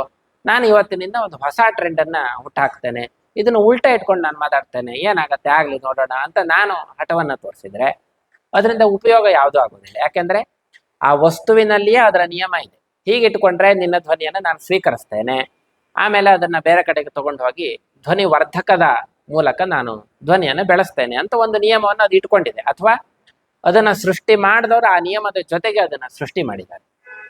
ಹಾಗೆಯೇ ಸೃಷ್ಟಿಯ ವಿಷಯದಲ್ಲಿ ಅಥವಾ ನಮ್ಮ ಜೀವನದ ವಿಷಯದಲ್ಲೂ ಕೂಡ ಏನೇನು ಸೃಷ್ಟಿಯಾಗಿದೆಯೋ ಈ ಜಗತ್ತಿನಲ್ಲಿ ಅದರ ಜೊತೆಗೆ ಅದರ ನಿಯಮ ಕೂಡ ಇದೆ. ಅದನ್ನ ಬಿಟ್ಟು ನಾವು ಹೋಗ್ಲಿಕ್ಕೆ ಆಗೋದಿಲ್ಲ, ಅಥವಾ ಹೋದ್ರೆ ಅದರಿಂದ ಅನುಕೂಲ ಆಗೋದಿಲ್ಲ. ಈ ಒಂದು ವಿಷಯವನ್ನ ಇಟ್ಟುಕೊಂಡು ನಾವು ಶಾಸ್ತ್ರದ ಬಗ್ಗೆ ಅದು ಬೇಕೋ ಬೇಡವೋ ಅನ್ನುವ ಚಿಂತನೆಯನ್ನ ಮಾಡಬೇಕಾಗುತ್ತೆ. ಒಟ್ಟು ಇಷ್ಟು ಹೇಳಿದ್ರಿಂದ ಸಿದ್ಧವಾಗಿದ್ದೇನು ಅಂತ ಕೇಳಿದ್ರೆ, ಶಾಸ್ತ್ರ ಅನ್ನೋದು ಮಾಡಿದ್ದಲ್ಲ, ಇರುವಂಥದ್ದೇ. ಅದು ಇರೋದನ್ನ ಕಂಡು ಬೇರೆಯವರಿಗೆ ಅನುಕೂಲವಾಗಲಿ ಅಂತ ಹೇಳಿರುವಂಥದ್ದು ಅಂತ. ಈ ಮಾತುಗಳನ್ನ ಋಷಿಗಳ ಶಾಸ್ತ್ರದ ವಿಷಯದಲ್ಲೂ ನಾವು ಅನ್ವಯ ಮಾಡಿಕೊಳ್ಬೇಕು. ಋಷಿಗಳು ಯಾವುದೇ ಶಾಸ್ತ್ರವನ್ನು ಮಾಡಿಲ್ಲ, ಯಾರದೋ ಒಬ್ಬರ ಬಗ್ಗೆ ಪ್ರೀತಿ ಇದೆ, ಅವರಿಗೆ ಅಭಿಮಾನ ಇದೆ ಅನ್ನೋ ಕಾರಣದಿಂದ ಅವರಿಗೆ ಆ ಶಾಸ್ತ್ರವನ್ನು ಮಾಡಿಕೊಟ್ಟಿಲ್ಲ. ಇನ್ಯಾರ ಬಗ್ಗೆಯೂ ಅವರಿಗೆ ವೃಥಾ ದ್ವೇಷ ಇದೆ, ಅಥವಾ ಅವ್ರ ಇಷ್ಟ ಇಲ್ಲ ಅವ್ರ ಬಗ್ಗೆ ಅನ್ನೋ ಕಾರಣಕ್ಕಾಗಿ ಅವರು ನಿಷೇಧವನ್ನು ಕೂಡ ಮಾಡಿಲ್ಲ. ಆ ಶಾಸ್ತ್ರ ಎಲ್ಲವೂ ಕೂಡ ಆಯಾ ವಿಷಯದಲ್ಲಿಯೇ ಇವತ್ತಿಗೂ ಇದೆ, ಹಿಂದಿಗೂ ಇತ್ತು, ಮುಂದೂ ಅದಿರುತ್ತೆ. ಹೇಗೆ ಅಗ್ನಿಯ ವಿಷಯದಲ್ಲಿ ನಾವು ನೋಡಿದ್ವೋ, ಅಗ್ನಿ ಎಲ್ಲಿಯವರೆಗೆ ಇರುತ್ತೋ ಅಲ್ಲಿಯವರೆಗೂ ಅಗ್ನಿಗೆ ಸಂಬಂಧಪಟ್ಟಂತಹ ಆ ಶಾಸ್ತ್ರ ಹಾಗೇ ಇರುತ್ತೆ. ಅಗ್ನಿ ಇರುವಲ್ಲಿವರೆಗೆ ಅದು ಬೆಳಕನ್ನು ಕೊಡತ್ತೆ, ಮುಟ್ಟಿದ್ರೆ ಸುಟ್ಟು ಹಾಕತ್ತೆ. ಎರಡು ವಿಷಯಗಳು ಅಗ್ನಿಯ ಜೊತೆಗೆ ಇದೆ. ಅದನ್ನ ಯಾವತ್ತು ಬೇಕಾದ್ರೂ ನಾವು ಕಂಡುಕೊಳ್ಬಹುದು, ಅಥವಾ ಅದನ್ನ ಪಾಲನೆ ಮಾಡಬಹುದು, ಪಾಲನೆ ಮಾಡದೇ ಇರಬಹುದು. ಅದರ ಲಾಭ ನಷ್ಟಗಳು ನಮಗೆ ಸೇರಿದ್ದು. ಆದರೆ ಆ ವಿಷಯ ಮಾತ್ರ ಅಗ್ನಿ ಎಲ್ಲಿಯವರೆಗೆ ಇರುತ್ತೋ ಅಲ್ಲಿಯವರೆಗೂ ಇದೆ. ಹಾಗೆ ನಾವು ಈ ಶಾಸ್ತ್ರಗಳನ್ನ ನೋಡಬೇಕು. ಅದು ಅರ್ಥವಾಗೋದಕ್ಕೆ ನಮಗೆ ಋಷಿಗಳ ದರ್ಶನ ಏನು ಅಂತ ಅನ್ನೋದು ಬೇಕು. ನಮಗೆ ನಮ್ಮ ದರ್ಶನ ಇಲ್ಲ ಅಂತ ಅನ್ನೋದು ಗೊತ್ತಾಯ್ತು. ದರ್ಶನ ಅಂದ್ರೆ ಪೂರ್ಣವಾದ ನೋಟ, ಪರಿಚಯ, ಸಮಗ್ರವಾದ ಪರಿಚಯ ಅಂತ ಅರ್ಥ. ನಮ್ಮ ಬಗ್ಗೆ ನಮಗೆ ಪರಿಚಯ ಇಲ್ಲ, ಸೃಷ್ಟಿಯ ಬಗ್ಗೆ ಹೇಗೂ ಇಲ್ಲ, ನಮಗೆಲ್ಲ ವಿಷಯಗಳು ಗೊತ್ತಿಲ್ಲ. ಹಿಂದೆ ನೆನಪಿಸ್ಕೊಂಡ ಹಾಗೆ ಎಷ್ಟೋ ವರ್ಷಗಳ ಹಿಂದೆ ಏನಾಗಿತ್ತು ಗೊತ್ತಿಲ್ಲ, ಮುಂದೆ ಏನಾಗುತ್ತೆ ಗೊತ್ತಿಲ್ಲ. ಈ ಎಲ್ಲ ಪರಿಚಯ ಋಷಿಗಳಿಗೆ ಇದೆ ಅಂತ ನಾವು ನಂಬಿಕೊಂಡಿದ್ದೇವೆ, ಅಥವಾ ಅವರೇ ಅದನ್ನು ಹೇಳಿದ್ದಾರೆ, ಅಥವಾ ನಮ್ಮ ಹಿರಿಯರು ಅದನ್ನ ಹೇಳಿದ್ದಾರೆ. ಆ ಋಷಿಗಳು ಕಂಡಂತಹ ದರ್ಶನ ಏನು ಅಂತ ನಾವು ನೋಡೋದಾದ್ರೆ, ತುಂಬಾ ಸಂಕ್ಷೇಪವಾಗಿ ಅವರು ಈ ಸೃಷ್ಟಿ ಎಲ್ಲ ಯಾರಿಂದ ಉಂಟಾಗಿದೆ ಅಂತ ಕೇಳಿದ್ರೆ ಭಗವಂತನಿಂದ ಅಂತ ಒಂದು ಸಾರವತ್ತಾದ ಮಾತನ್ನು ಹೇಳಿದ್ರು. ಪರಮಾತ್ಮನಿಂದ, ಭಗವಂತನಿಂದ ಈ ಸೃಷ್ಟಿಯಾಗಿದೆ ಅಂತ ಒಂದು ವಿಷಯವನ್ನು ಹೇಳಿದ್ರು. ಆ ಭಗವಂತ ಹೇಗಿದ್ದಾನೆ ಅಂತ ಕೇಳಿದ್ರೆ ಸಂಕ್ಷೇಪವಾಗಿ ಹೇಳೋದಾದ್ರೆ 3 ಪದಗಳಲ್ಲಿ ಹೇಳ್ಬೋದು. ಸಚ್ಚಿದಾನಂದ, ಸಚ್ಚಿದಾನಂದ ರೂಪಾಯ ಅಂತೆಲ್ಲ ನಾವು ಹೇಳ್ತೇವೆ, ಸ್ತೋತ್ರವನ್ನು ಕೇಳಿದ್ದೇವೆ. ಇಲ್ಲಿ 3 ವಿಷಯ ಇದೆ. ಸತ್ ಅಂತ ಒಂದು, ಚಿತ್, ಆನಂದ ಅಂತ ಇನ್ನೆರಡು ಪದಗಳು. ಸತ್ ಅಂದ್ರೆ ಯಾವಾಗಲೂ ಇರುವಂಥದ್ದು ಅಂತ ಅರ್ಥ. ಅದಕ್ಕೆ ನಾಶವೇ ಇಲ್ಲ. ಒಂದಷ್ಟು ಕಾಲ ಇತ್ತು, ಆಮೇಲೆ ಮರೆಯಾಗಿ ಹೋಯ್ತು, ಮತ್ತೆ ಬರಬಹುದು, ಈ ತರಹ ಅಲ್ಲ. ಯಾವತ್ತಿಗೂ ಅದು ಇದೆ, ಅದು ಇಲ್ಲ ಅಂತ ಆಗೋದೇ ಇಲ್ಲ, ಅಂತಹ ವಿಷಯ ಅದು ಸತ್ ಅಂತ. ಚಿತ್ ಅಂದ್ರೆ ಬೆಳಕು ಅಂತ ಅರ್ಥ.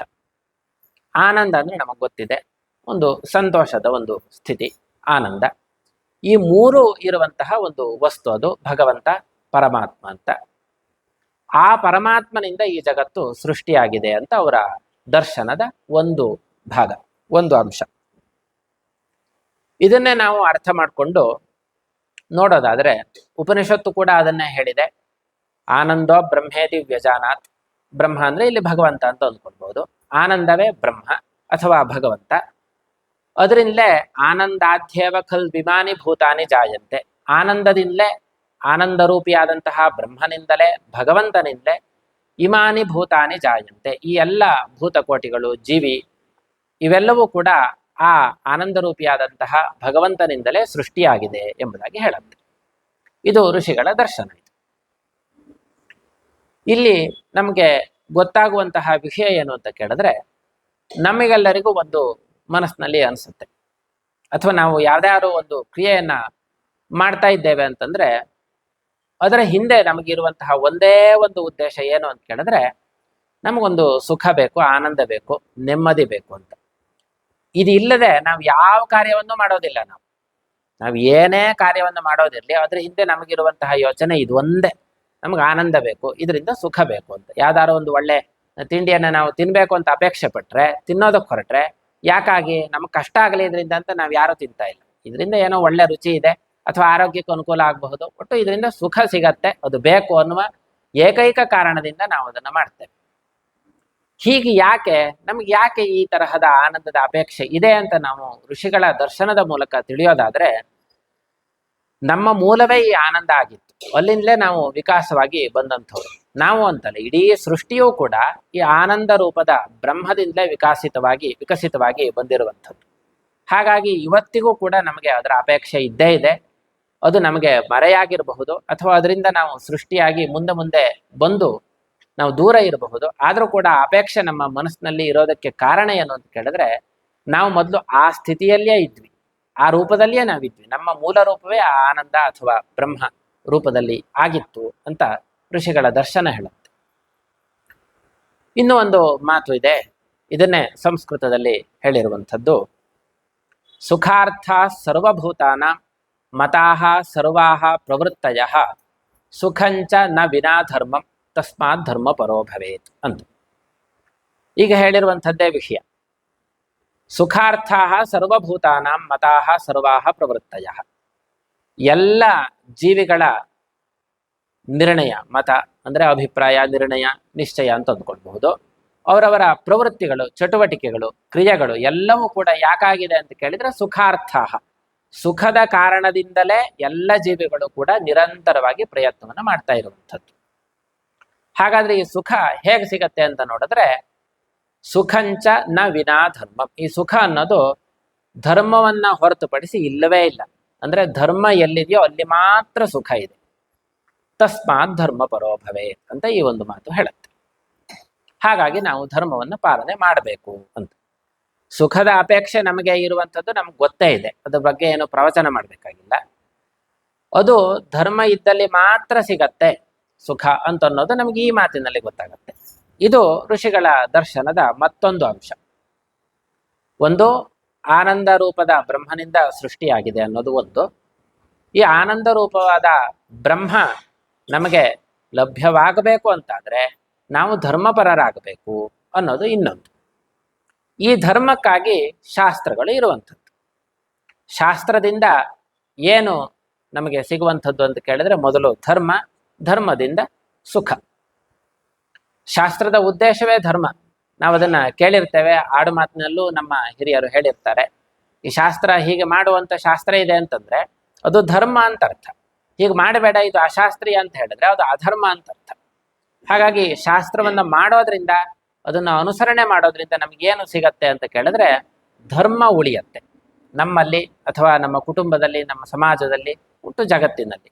ಇದು ಉಳಿಯೋದ್ರಿಂದ ಏನು ಪ್ರಯೋಜನ ಅಂತ ಕೇಳಿದ್ರೆ ಸುಖವೇ ಅದರ ಪ್ರಯೋಜನ. ಅದೇ ನಮ್ಮ ಲಕ್ಷ್ಯ. ಹೀಗಿರೋದ್ರಿಂದ ಆ ಸುಖಕ್ಕಾಗಿ ನಾವು ಧರ್ಮವನ್ನ ಉಳಿಸ್ಕೊಳ್ಬೇಕು. ಧರ್ಮವನ್ನ ಉಳಿಸ್ಕೊಳ್ಬೇಕು ಅಂತಾದ್ರೆ ಶಾಸ್ತ್ರವನ್ನು ಪಾಲನೆ ಮಾಡಬೇಕು. ಅದರ ನಿಯಮವನ್ನ, ಅಂದ್ರೆ ಸೃಷ್ಟಿಯಲ್ಲಿ ಇರುವಂತಹ ನಿಯಮವನ್ನು ಮೀರಿ ಹೋದ್ರೆ ಈ ಅಗ್ನಿಯ ವಿಷಯದಲ್ಲಿ ನಾವು ನೋಡದಂತೆ ಹೇಗೆ ಅನರ್ಥ ಉಂಟಾಗಬಹುದೋ, ಅಥವಾ ಇರುವಂತಹ ಲಾಭವನ್ನು ನಾವು ಪಡ್ಕೊಳ್ಳದೇ ಇರಬಹುದೋ ಅಂತಹ ಸ್ಥಿತಿ ಬರುತ್ತೆ ನಮಗೆ. ಹಾಗಾಗಿ ಒಂದು ವಿಷಯದ ಬಗ್ಗೆ ಪೂರ್ಣ ದರ್ಶನ ನಮಗೆ ಬೇಕು. ಪೂರ್ಣ ದರ್ಶನ ನಮಗೆ ಇಲ್ಲದೆ ಇದ್ದಾಗ ಪೂರ್ಣ ದರ್ಶನ ಯಾರಿಗಿದೆಯೋ ಅವರು ಹೇಳಿರುವಂತಹ ಮಾತನ್ನ ನಾವು ಕೇಳಬೇಕು. ಯಾಕೆಂದ್ರೆ ಈ ಜಗತ್ತಿಗೂ ನಮಗೂ ಸಂಬಂಧ ಇದ್ದೇ ಇದೆ. ನಾವು ಈ ಜಗತ್ತಿನಿಂದ ಹೊರತಾಗಿ ಬದುಕ್ತಾ ಇಲ್ಲ, ಬದುಕಲಿಕ್ಕೆ ಸಾಧ್ಯವೂ ಇಲ್ಲ. ಇಷ್ಟಕ್ಕೂ ಜಗತ್ತು ಅಂತಂದ್ರೆ ನಮ್ಮನ್ನು ಸೇರಿಸ್ಕೊಂಡೇ ಜಗತ್ತು ಅನ್ನೋದು ಇರುವಂಥದ್ದು. ಹೀಗಿರುವಾಗ ಜಗತ್ತಿನ ಅಥವಾ ಸೃಷ್ಟಿಯ ಪೂರ್ಣ ಪರಿಚಯ ನಮಗೆ ಇಲ್ಲದೆ ಇರುವಾಗ ಪೂರ್ಣ ಪರಿಚಯ ಯಾರಿಗಿದೆಯೋ ಅವರು ಹೇಳಿರುವಂತಹ ನಿಯಮವನ್ನು ನಾವು ಪಾಲನೆ ಮಾಡಬೇಕು. ಆಗ ಈ ಸೃಷ್ಟಿಯಲ್ಲಿ ನಮಗೆ ಆಗುವಂತಹ ನಷ್ಟವನ್ನು ನಾವು ತಪ್ಪಿಸ್ಕೊಳ್ಬಹುದು, ಪಡಿಬೇಕಾದಂತಹ ಲಾಭವನ್ನು ಪಡ್ಕೊಳ್ಬಹುದು. ಇದೆಲ್ಲದಕ್ಕೂ ನಮಗೆ ಉದಾಹರಣೆಯಾಗಿ ಆ ಅಗ್ನಿಯ ದರ್ಶನ ಮತ್ತು ಅಗ್ನಿಯ ಶಾಸ್ತ್ರ ಅಂತ ಆರಂಭದಲ್ಲಿ ಏನು ಕೊಟ್ಟನೋ ಅದನ್ನು ನಾವು ಇಲ್ಲೆಲ್ಲ ಅಪ್ಲೈ ಮಾಡಿ ನೋಡ್ಕೊಳ್ಬೇಕು. ಎಲ್ಲ ಶಾಸ್ತ್ರಕ್ಕೂ ಇದನ್ನು ಅಪ್ಲೈ ಮಾಡಬಹುದು. ಕ್ಷೌರದ ಉದಾಹರಣೆಯನ್ನು ಕೊಟ್ಟೆ. ಆ ಕ್ಷೌರದ ವಿಷಯಕವಾಗಿ ಇರುವಂತಹ ಶಾಸ್ತ್ರ ಎಲ್ಲಿದೆ ಅಂತ ಕೇಳಿದ್ರೆ ಅದನ್ನು ಬರೆದಿಟ್ಟಂತಹ ಧರ್ಮಶಾಸ್ತ್ರದಲ್ಲಿ ಇಲ್ಲ. ಕ್ಷೌರ ಅನ್ನುವ ವಿಷಯದಲ್ಲೇ ಇದೆ, ನಮಗದು ಅರ್ಥ ಆಗಿಲ್ಲ, ಅಥವಾ ಎಲ್ಲರಿಗೂ ಸುಲಭಕ್ಕೆ ಅರ್ಥ ಆಗೋದಿಲ್ಲ. ಆ ಕಾರಣಕ್ಕಾಗಿಯೇ ಅದನ್ನು ಕಂಡಂತಹ ಋಷಿಗಳು ಅದನ್ನ ಬರೆದು ಕೊಟ್ಟರು. ಅದು ಧರ್ಮಶಾಸ್ತ್ರ ಅಂತ ಆಯ್ತು. ಇಂತಹ ದಿವಸ ಕ್ಷೌರವನ್ನು ಮಾಡಿಸ್ಕೊಳ್ಬೇಕು, ಇಂತಹ ದಿವಸ ಮಾಡಬಾರ್ದು, ಇಂಥವ್ರು ಮಾಡಿಸ್ಕೊಳ್ಬೇಕು, ಇಂಥವ್ರು ಮಾಡಿಸ್ಕೊಳ್ಬಾರ್ದು ಅಂತೆಲ್ಲ ವಿಷಯವನ್ನ ತಂದು ಅದನ್ನ ಪಾಲನೆ ಮಾಡೋದ್ರಿಂದ ನಮಗೆ ರಕ್ಷಣೆ ಸಿಗತ್ತೆ.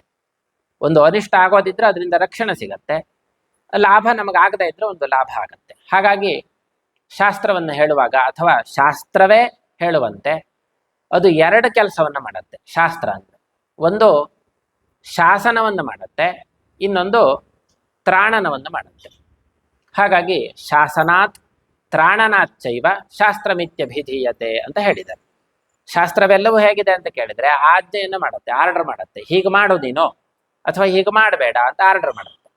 ಇದು ಒಂದೇ ಮಾಡಿಬಿಟ್ರೆ ಅದು ಶಾಸ್ತ್ರವಾಗೋದಿಲ್ಲ. ಇದನ್ನು ಯಾರು ಬೇಕಾದರೂ ಮಾಡಬಹುದು. ಈಗ ನಮ್ಮ ಕಾನೂನು ಎಷ್ಟೋ ಇಂತಹ ಆರ್ಡರ್ ಅನ್ನು ಮಾಡಬಹುದು, ಅಥವಾ ಯಾರು ಬೇಕಾದ್ರೂ ಮಾಡಬಹುದು. ಇದನ್ನ ಆರ್ಡರ್ ಮಾಡ್ಲಿಕ್ಕೆ ಯಾರಿಗೆ ಏನು ತೊಂದರೆ, ಏನ್ ಬೇಕಾದ್ರೂ ಮಾಡಬಹುದು. ಅದರ ಜೊತೆಗೆ ರಕ್ಷಣೆಯನ್ನು ಅದು ಮಾಡಬೇಕು. ತ್ರಾಣನ ಅಂದ್ರೆ ರಕ್ಷಣೆ ಅಂತ ಅರ್ಥ, ಪಾಲನೆ ಅಂತ ಅರ್ಥ. ರಕ್ಷಣೆಯನ್ನೂ ಮಾಡಬೇಕು. ಈಗ ಅಗ್ನಿಯ ವಿಷಯದಲ್ಲಿ ನೋಡಿ ನೀವು, ಅಗ್ನಿ ಮಾಸ್ಪೃಶ ಅಂತ ಒಂದು ಶಾಸ್ತ್ರ ಇದೆ ಅಗ್ನಿಯ ಬಗ್ಗೆ. ಅದನ್ನ ನೋಡಿದಾಗ ನಮ್ಗೆ ಅಗ್ನಿಯನ್ನ ಮುಟ್ಟಬೇಡ ಅಂತ ಶಾಸ್ತ್ರ ಇದೆ, ಅದು ಆರ್ಡರ್, ಶಾಸನ ಆಯ್ತು. ತ್ರಾಣನವೂ ಇದೆಯಾ ಅಲ್ಲಿ ಅಂತ ಕೇಳಿದ್ರೆ ತ್ರಾಣನವೂ ಇದೆ. ಅಗ್ನಿಯನ್ನ ಮುಟ್ಟಿದ್ರಿಂದ ಕೈ ಸುಟ್ಟು ಹೋಗತ್ತೆ, ಅದರಿಂದ ರಕ್ಷಣೆ ಮಾಡ್ತಲ್ಲ ನಮಗೆ. ಮಾಸ್ಪೃಶ ಮುಟ್ಟಬೇಡ ಅಂತ ಹೇಳಿದ್ರಿಂದ ರಕ್ಷಣೆಯೂ ಆಯ್ತು. ಇದು ಶಾಸ್ತ್ರದ ಸ್ವರೂಪ. ಇದು ಉದಾಹರಣೆಗೆ ಹೇಳಿದ್ದು. ಇದೇ ಪ್ರಕಾರವಾಗಿ ಎಲ್ಲ ಶಾಸ್ತ್ರದಲ್ಲೂ ನಾವು ಅದನ್ನು ಅನ್ವಯಿಸಿ ನೋಡ್ಕೊಳ್ಬೇಕು. ತಿಳಿಯುವಂತಹ ವಿಷಯ ಸಾಕಷ್ಟು ಇದೆ ಅದರಲ್ಲಿ. ಎಲ್ಲೆಲ್ಲಿ ಶಾಸ್ತ್ರ ಅಂತ ನಮ್ಮ ಕಿವಿಗೆ ಬೀಳತ್ತೋ ಅಲ್ಲೆಲ್ಲ ನಾವು ಈ ವಿಷಯವನ್ನು ಅಂದ್ಕೊಳ್ಬೇಕು. ಇದು ಯಾರು ಮಾಡಿದ್ದಲ್ಲ, ಇದು ಸಹಜವಾಗಿ ಈ ವಿಷಯದಲ್ಲೇ ಇರುವಂಥದ್ದು. ಇದನ್ನ ಮಾಡೋದ್ರಿಂದ ನಮಗೆ ನಮಗೆ ಬೇಕಾಗಿರುವಂಥದ್ದು ಸಿಗತ್ತೆ, ಅಥವಾ ನಮಗೇನೋ ಆಗಬಹುದಾದಂತಹ ಒಂದು ಅನರ್ಥವನ್ನ ಇದು ತಡೆಯತ್ತೆ, ತ್ರಾಣನವನ್ನು ಮಾಡುತ್ತೆ, ರಕ್ಷಣೆಯನ್ನು ಕೊಡುತ್ತೆ. ಇಷ್ಟು ವಿಷಯ ನಮಗೆ ಬಂತು ಅಂತಂದ್ರೆ ಶಾಸ್ತ್ರದ ಪರಿಚಯ ಆದಾಗಾಯ್ತು. ಎಲ್ಲೆಲ್ಲಿ ಶಾಸ್ತ್ರ ಅಂತ ನಾವು ಕೇಳ್ತಾ ಇದ್ದೇವೆಯೋ ಅಥವಾ ಓದ್ತೇವೆಯೋ ಅಲ್ಲೆಲ್ಲವೂ ಕೂಡ ಶಾಸ್ತ್ರ ಅಂದ್ರೆ ಅದು ನಮ್ಮನ್ನ ರಕ್ಷಣೆ ಮಾಡೋದಕ್ಕಿರೋದು ಅನ್ನುವ ಒಂದು ಭಾವ ನಮಗೆ ಬರಬೇಕು. ಇದು ಯಾರು ಕೃತಕವಾಗಿ ಮಾಡಿದ್ದಲ್ಲ, ಆಯಾ ವಿಷಯದಲ್ಲಿಯೇ ಅದು ಇದೆ, ನಾವು ಅಲ್ಲಿಯೇ ತಿಳ್ಕೊಳ್ಬಹುದು. ಅದನ್ನು ಅನುಸರಿಸಿದ್ರೆ ಲಾಭ, ಅನುಸರಿಸ್ತಾ ಇದ್ರೆ ಅದರ ನಷ್ಟ ನಮಗಿದೆ ಅಂತ. ಇದು ಶಾಸ್ತ್ರದ ಸ್ವರೂಪದಲ್ಲಿ ಇರುವಂತಹ ಒಂದು ವಿಷಯ. ಇಷ್ಟು ಗೊತ್ತಾದ ಮೇಲೆ ನಮಗೆ ಇವತ್ತಿನ ಕಾಲಕ್ಕೆ ಶಾಸ್ತ್ರ ಬೇಕೋ ಬೇಡವೋ ಅಂತ ನಾವೇ ತೀರ್ಮಾನ ಮಾಡ್ಕೊಳ್ಬಹುದು. ಅಗ್ನಿಯ ವಿಷಯದಲ್ಲೇ ನೋಡಿದ್ವಿ, ಯಾವತ್ತೋ ಅಗ್ನಿ ಹುಟ್ಟಿದಾಗ ಈ ಶಾಸ್ತ್ರವನ್ನ ಮಾಡಿದ್ದಾರೆ ಅಂತ ಅಂದ್ಕೊಳ್ಳಿ. ಉದಾಹರಣೆಗೆ ಅಗ್ನಿಯನ್ನು ಮುಟ್ಟಬೇಡ ಅಂತ ಶಾಸ್ತ್ರ ಮಾಡಿದ್ದಾರೆ. ಇವತ್ತು 21ನೇ ಶತಮಾನ, ಸಾಕಷ್ಟು ಬದಲಾಗಿದೆ ಜಗತ್ತು. ಇವತ್ತು ಆ ಶಾಸ್ತ್ರವನ್ನು ನಾವು ಇಟ್ಕೊಳ್ಬೇಕಾ? ಹಾಗಾದ್ರೆ ಅಜ್ಜ ನೆಟ್ಟಂತಹ ಆಲದ ಮರಕ್ಕೆ ನೇಣು ಹಾಕೊಳ್ಬೇಕಾ ಅಂತ ಕೇಳ್ತಾರಲ್ಲ, ಆ ಶಾಸ್ತ್ರ ಇವತ್ತು ನಮಗೆ ಬೇಕಾ ಅಂತ ಪ್ರಶ್ನೆಯನ್ನು ಇಟ್ಕೊಂಡ್ರೆ ನಾವು ಏನು ಉತ್ತರವನ್ನು ಹೇಳ್ಬೋದು ಅದಕ್ಕೆ? ಅಗ್ನಿ ಎಲ್ಲಿಯವರೆಗೂ ಇದೆಯೋ ಅಲ್ಲಿಯವರೆಗೂ ಅಗ್ನಿಯ ಶಾಸ್ತ್ರವೂ ಇರುತ್ತೆ. ಅದನ್ನ ನಾವು ಅನುಸರಣೆ ಮಾಡಿದ್ರಿಂದ ನಮಗೆ ಲಾಭ ಆಗತ್ತೆ. ನಮಗೆ ಆ ಲಾಭ ಬೇಕು ಅಂದ್ರೆ ಶಾಸ್ತ್ರವನ್ನು ಇಟ್ಕೊಳ್ಬಹುದು, ಬೇಡ ಅಂದ್ರೆ ಬಿಡ್ಬೋದು. ಇದೇ ವಿಷಯ ಎಲ್ಲ ಶಾಸ್ತ್ರಕ್ಕೂ ಅನ್ವಯಿಸತ್ತೆ, ಋಷಿಗಳು ಕೊಟ್ಟಂತಹ ಶಾಸ್ತ್ರಕ್ಕೆ ಅನ್ವಯಿಸತ್ತೆ.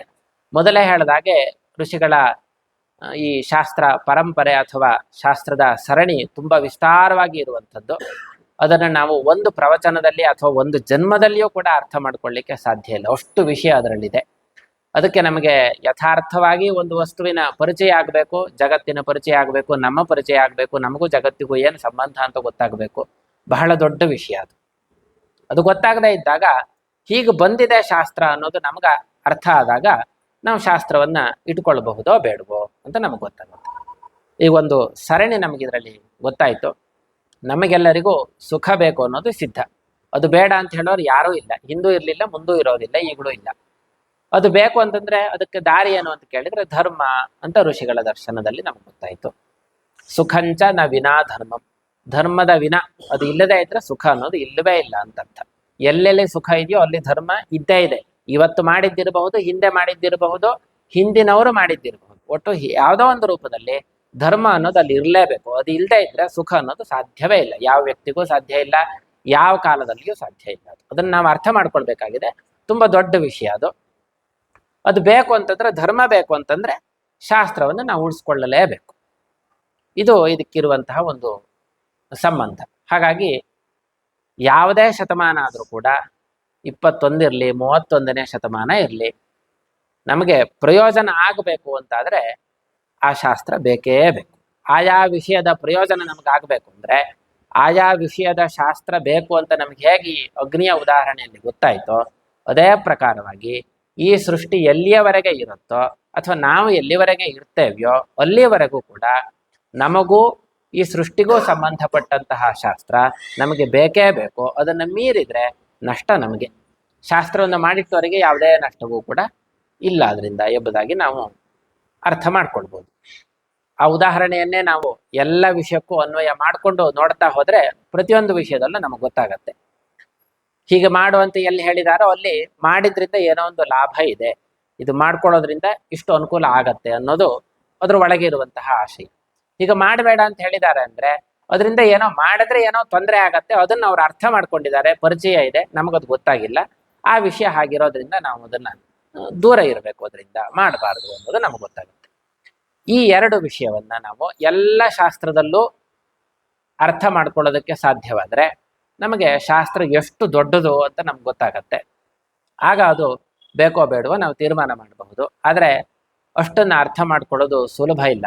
ಅಗ್ನಿಯ ಉದಾಹರಣೆ ಕೊಟ್ಟಾಗ ಅದು ನಮಗೆ ಕಣ್ಣಿಗೆ ಕಾಣಿಸತ್ತೆ, ನಮ್ಮ ಇಂದ್ರಿಯಗಳಿಗೆ ಗೊತ್ತಾಗತ್ತೆ, ಮುಟ್ಟಿದ್ರೆ ಚರ್ಮ ಇಂದ್ರಿಯಕ್ಕೆ ಗೊತ್ತಾಗತ್ತೆ ಕೈ ಸುಟ್ಟೋಗತ್ತೆ ಅಂತ ಕಣ್ಣಿಗೆ ಕಾಣಿಸತ್ತೆ, ಇಂದ್ರಿಯದ ವಿಷಯ ಇವೆಲ್ಲ. ಆದ್ರೆ ಋಷಿಗಳ ದರ್ಶನ ಇಂದ್ರಿಯಾತೀತವಾದಂಥದ್ದು. ಅತೀಂದ್ರಿಯಾರ್ಥ ದ್ರಷ್ಟಾ ಋಷಿ ಅಂತ ಹೇಳ್ತಾರೆ. ಅಂದ್ರೆ ಇಂದ್ರಿಯಗಳನ್ನ ಮೀರಿದ ವಿಷಯವನ್ನ ಯಾರು ನೋಡಿದಾನೋ ಅವನು ಋಷಿ ಅಂತ. ಹಾಗಾಗಿ ಋಷಿಗಳ ದರ್ಶನ ಇಂದ್ರಿಯವನ್ನ ಮೀರಿರುವಂತಹ ದರ್ಶನ. ಅದನ್ನು ನಾವು ಅರ್ಥ ಮಾಡ್ಕೊಳ್ಬೇಕು ಅಂದ್ರೆ ಬಹಳ ಪರಿಶ್ರಮ ಬೇಕು. ಅದು ಗೊತ್ತಾಗುವ ತನಕ ನಾವು ಈ ಸರಣಿಯನ್ನ ಅರ್ಥ ಮಾಡಿಕೊಂಡು ಇದರಲ್ಲಿ ಹಿತ ಇದೆ ಅನ್ನೋದನ್ನ ಅರ್ಥ ಮಾಡ್ಕೊಂಡಾಗ ಶಾಸ್ತ್ರ ಬೇಕು ಎಂಬುದಾಗಿ ನಮ್ಮ ಮನಸ್ಸಿಗೆ ಬರುತ್ತೆ ಅಂತ ಅಷ್ಟು ವಿಷಯವನ್ನು ನಾವು ಇಟ್ಕೊಳ್ಬಹುದು. ಇವತ್ತಿನ ಶೀರ್ಷಿಕೆ ಧರ್ಮ ಶಾಸ್ತ್ರ ಅನ್ನೋದು ಬೇಕಾ ಅಂತ ಆಗಿತ್ತು. ಅದರಲ್ಲಿ ಶಾಸ್ತ್ರ ಅನ್ನೋದು ಹೇಗೆ ಬಂತು, ಅದರ ತಳಹದಿ ಏನು ಅನ್ನೋದನ್ನು ನಾವು ವಿಚಾರ ಮಾಡಿದ್ದೇವೆ. ಇನ್ನೊಂದು ಮುಖದಲ್ಲಿ, ಧರ್ಮದ ಮುಖದಲ್ಲಿಯೂ ಕೂಡ ಇದನ್ನು ಅರ್ಥ ಮಾಡಿಕೊಳ್ಳುವಂತಹ ವಿಷಯ ಇದೆ. ಆದರೆ ಈಗಾಗಲೇ ತುಂಬ ಕಾಲ ಕಳೆದಿರೋದ್ರಿಂದ ಮುಂದೆ ಇನ್ನು ಉತ್ತಮರಾದಂತಹ ವಿದ್ವಾಂಸರು ಇದನ್ನು ಮಾತನಾಡಬಹುದು. ನಾನೇ ಹೇಳಬೇಕು ಅಂತಲ್ಲ, ಇನ್ನೂ ಸಮರ್ಥರಾದಂತಹ ವಿದ್ವಾಂಸರಿದ್ದಾರೆ, ಅವರು ಮಾತನಾಡಬಹುದು, ಅಥವಾ ಅವಕಾಶ ಆದರೆ ನಾನೇ ಮಾತನಾಡಬಹುದು. ಆ ಮುಖದಲ್ಲಿಯೂ ಇದನ್ನು ನೋಡಿ ಇನ್ನೂ ಈ ತಿಳುವಳಿಕೆಯನ್ನು ಭದ್ರಪಡಿಸ್ಕೊಳ್ಳುವಂತಹ ಒಂದು ಅವಕಾಶ ಇದ್ದೇ ಇದೆ. ಅಂತಹ ಅವಕಾಶವನ್ನು ಬಳಸ್ಕೊಳ್ಳೋಣ. ನಿಮ್ಮ ಜೊತೆಗೆ ನಮಗೂ ಒಂದು ಸದ್ವಿಚಾರ ಸ್ಮರಣೆಯ ಅವಕಾಶ ಇದರಿಂದ ಉಂಟಾಗತ್ತೆ ಅನ್ನೋದನ್ನು ನೆನಪಿಸ್ಕೊಳ್ಳುತ್ತಾ, ಈ ಶಾಸ್ತ್ರ ಎಲ್ಲದಕ್ಕೂ ಮೂಲವಾಗಿರುವಂತಹ ಅಥವಾ ಶಾಸ್ತ್ರ ಹೇಳುವಂತಹ ಧರ್ಮದ ಸ್ವರೂಪನಾಗಿರುವಂತಹ ಕೃಷ್ಣನೋ ಅಥವಾ ಧರ್ಮದ ವಿಗ್ರಹ ರೂಪನಾದಂತಹ ರಾಮನೋ ಅಥವಾ ಅವನ ಮೂಲ ಸ್ವರೂಪವಾದಂತಹ ಆನಂದಮಯವಾದಂತಹ ಯಾವ ರೂಪ ಇದೆಯೋ ಅದು ನಮ್ಮ ಜೀವನದ ಜೊತೆಗೆ ಸೇರಿಕೊಳ್ಳಲಿ ಎಂಬುದಾಗಿ ಭಾವಿಸ್ತಾ ಈ ಮಾತುಗಳನ್ನು ಶಾಸ್ತ್ರಮೂಲನಾದಂತಹ ಧರ್ಮಸ್ವರೂಪನಾದಂತಹ ಶ್ರೀರಾಮಪ್ರಭುವಿಗೆ, ಶ್ರೀಕೃಷ್ಣ ಪ್ರಭುವಿಗೆ ಸಮರ್ಪಣೆ ಮಾಡ್ತೇನೆ. ಶ್ರೀರಾಮಾರ್ಪಣಮಸ್ತು, ಶ್ರೀಕೃಷ್ಣಾರ್ಪಣಮಸ್ತು.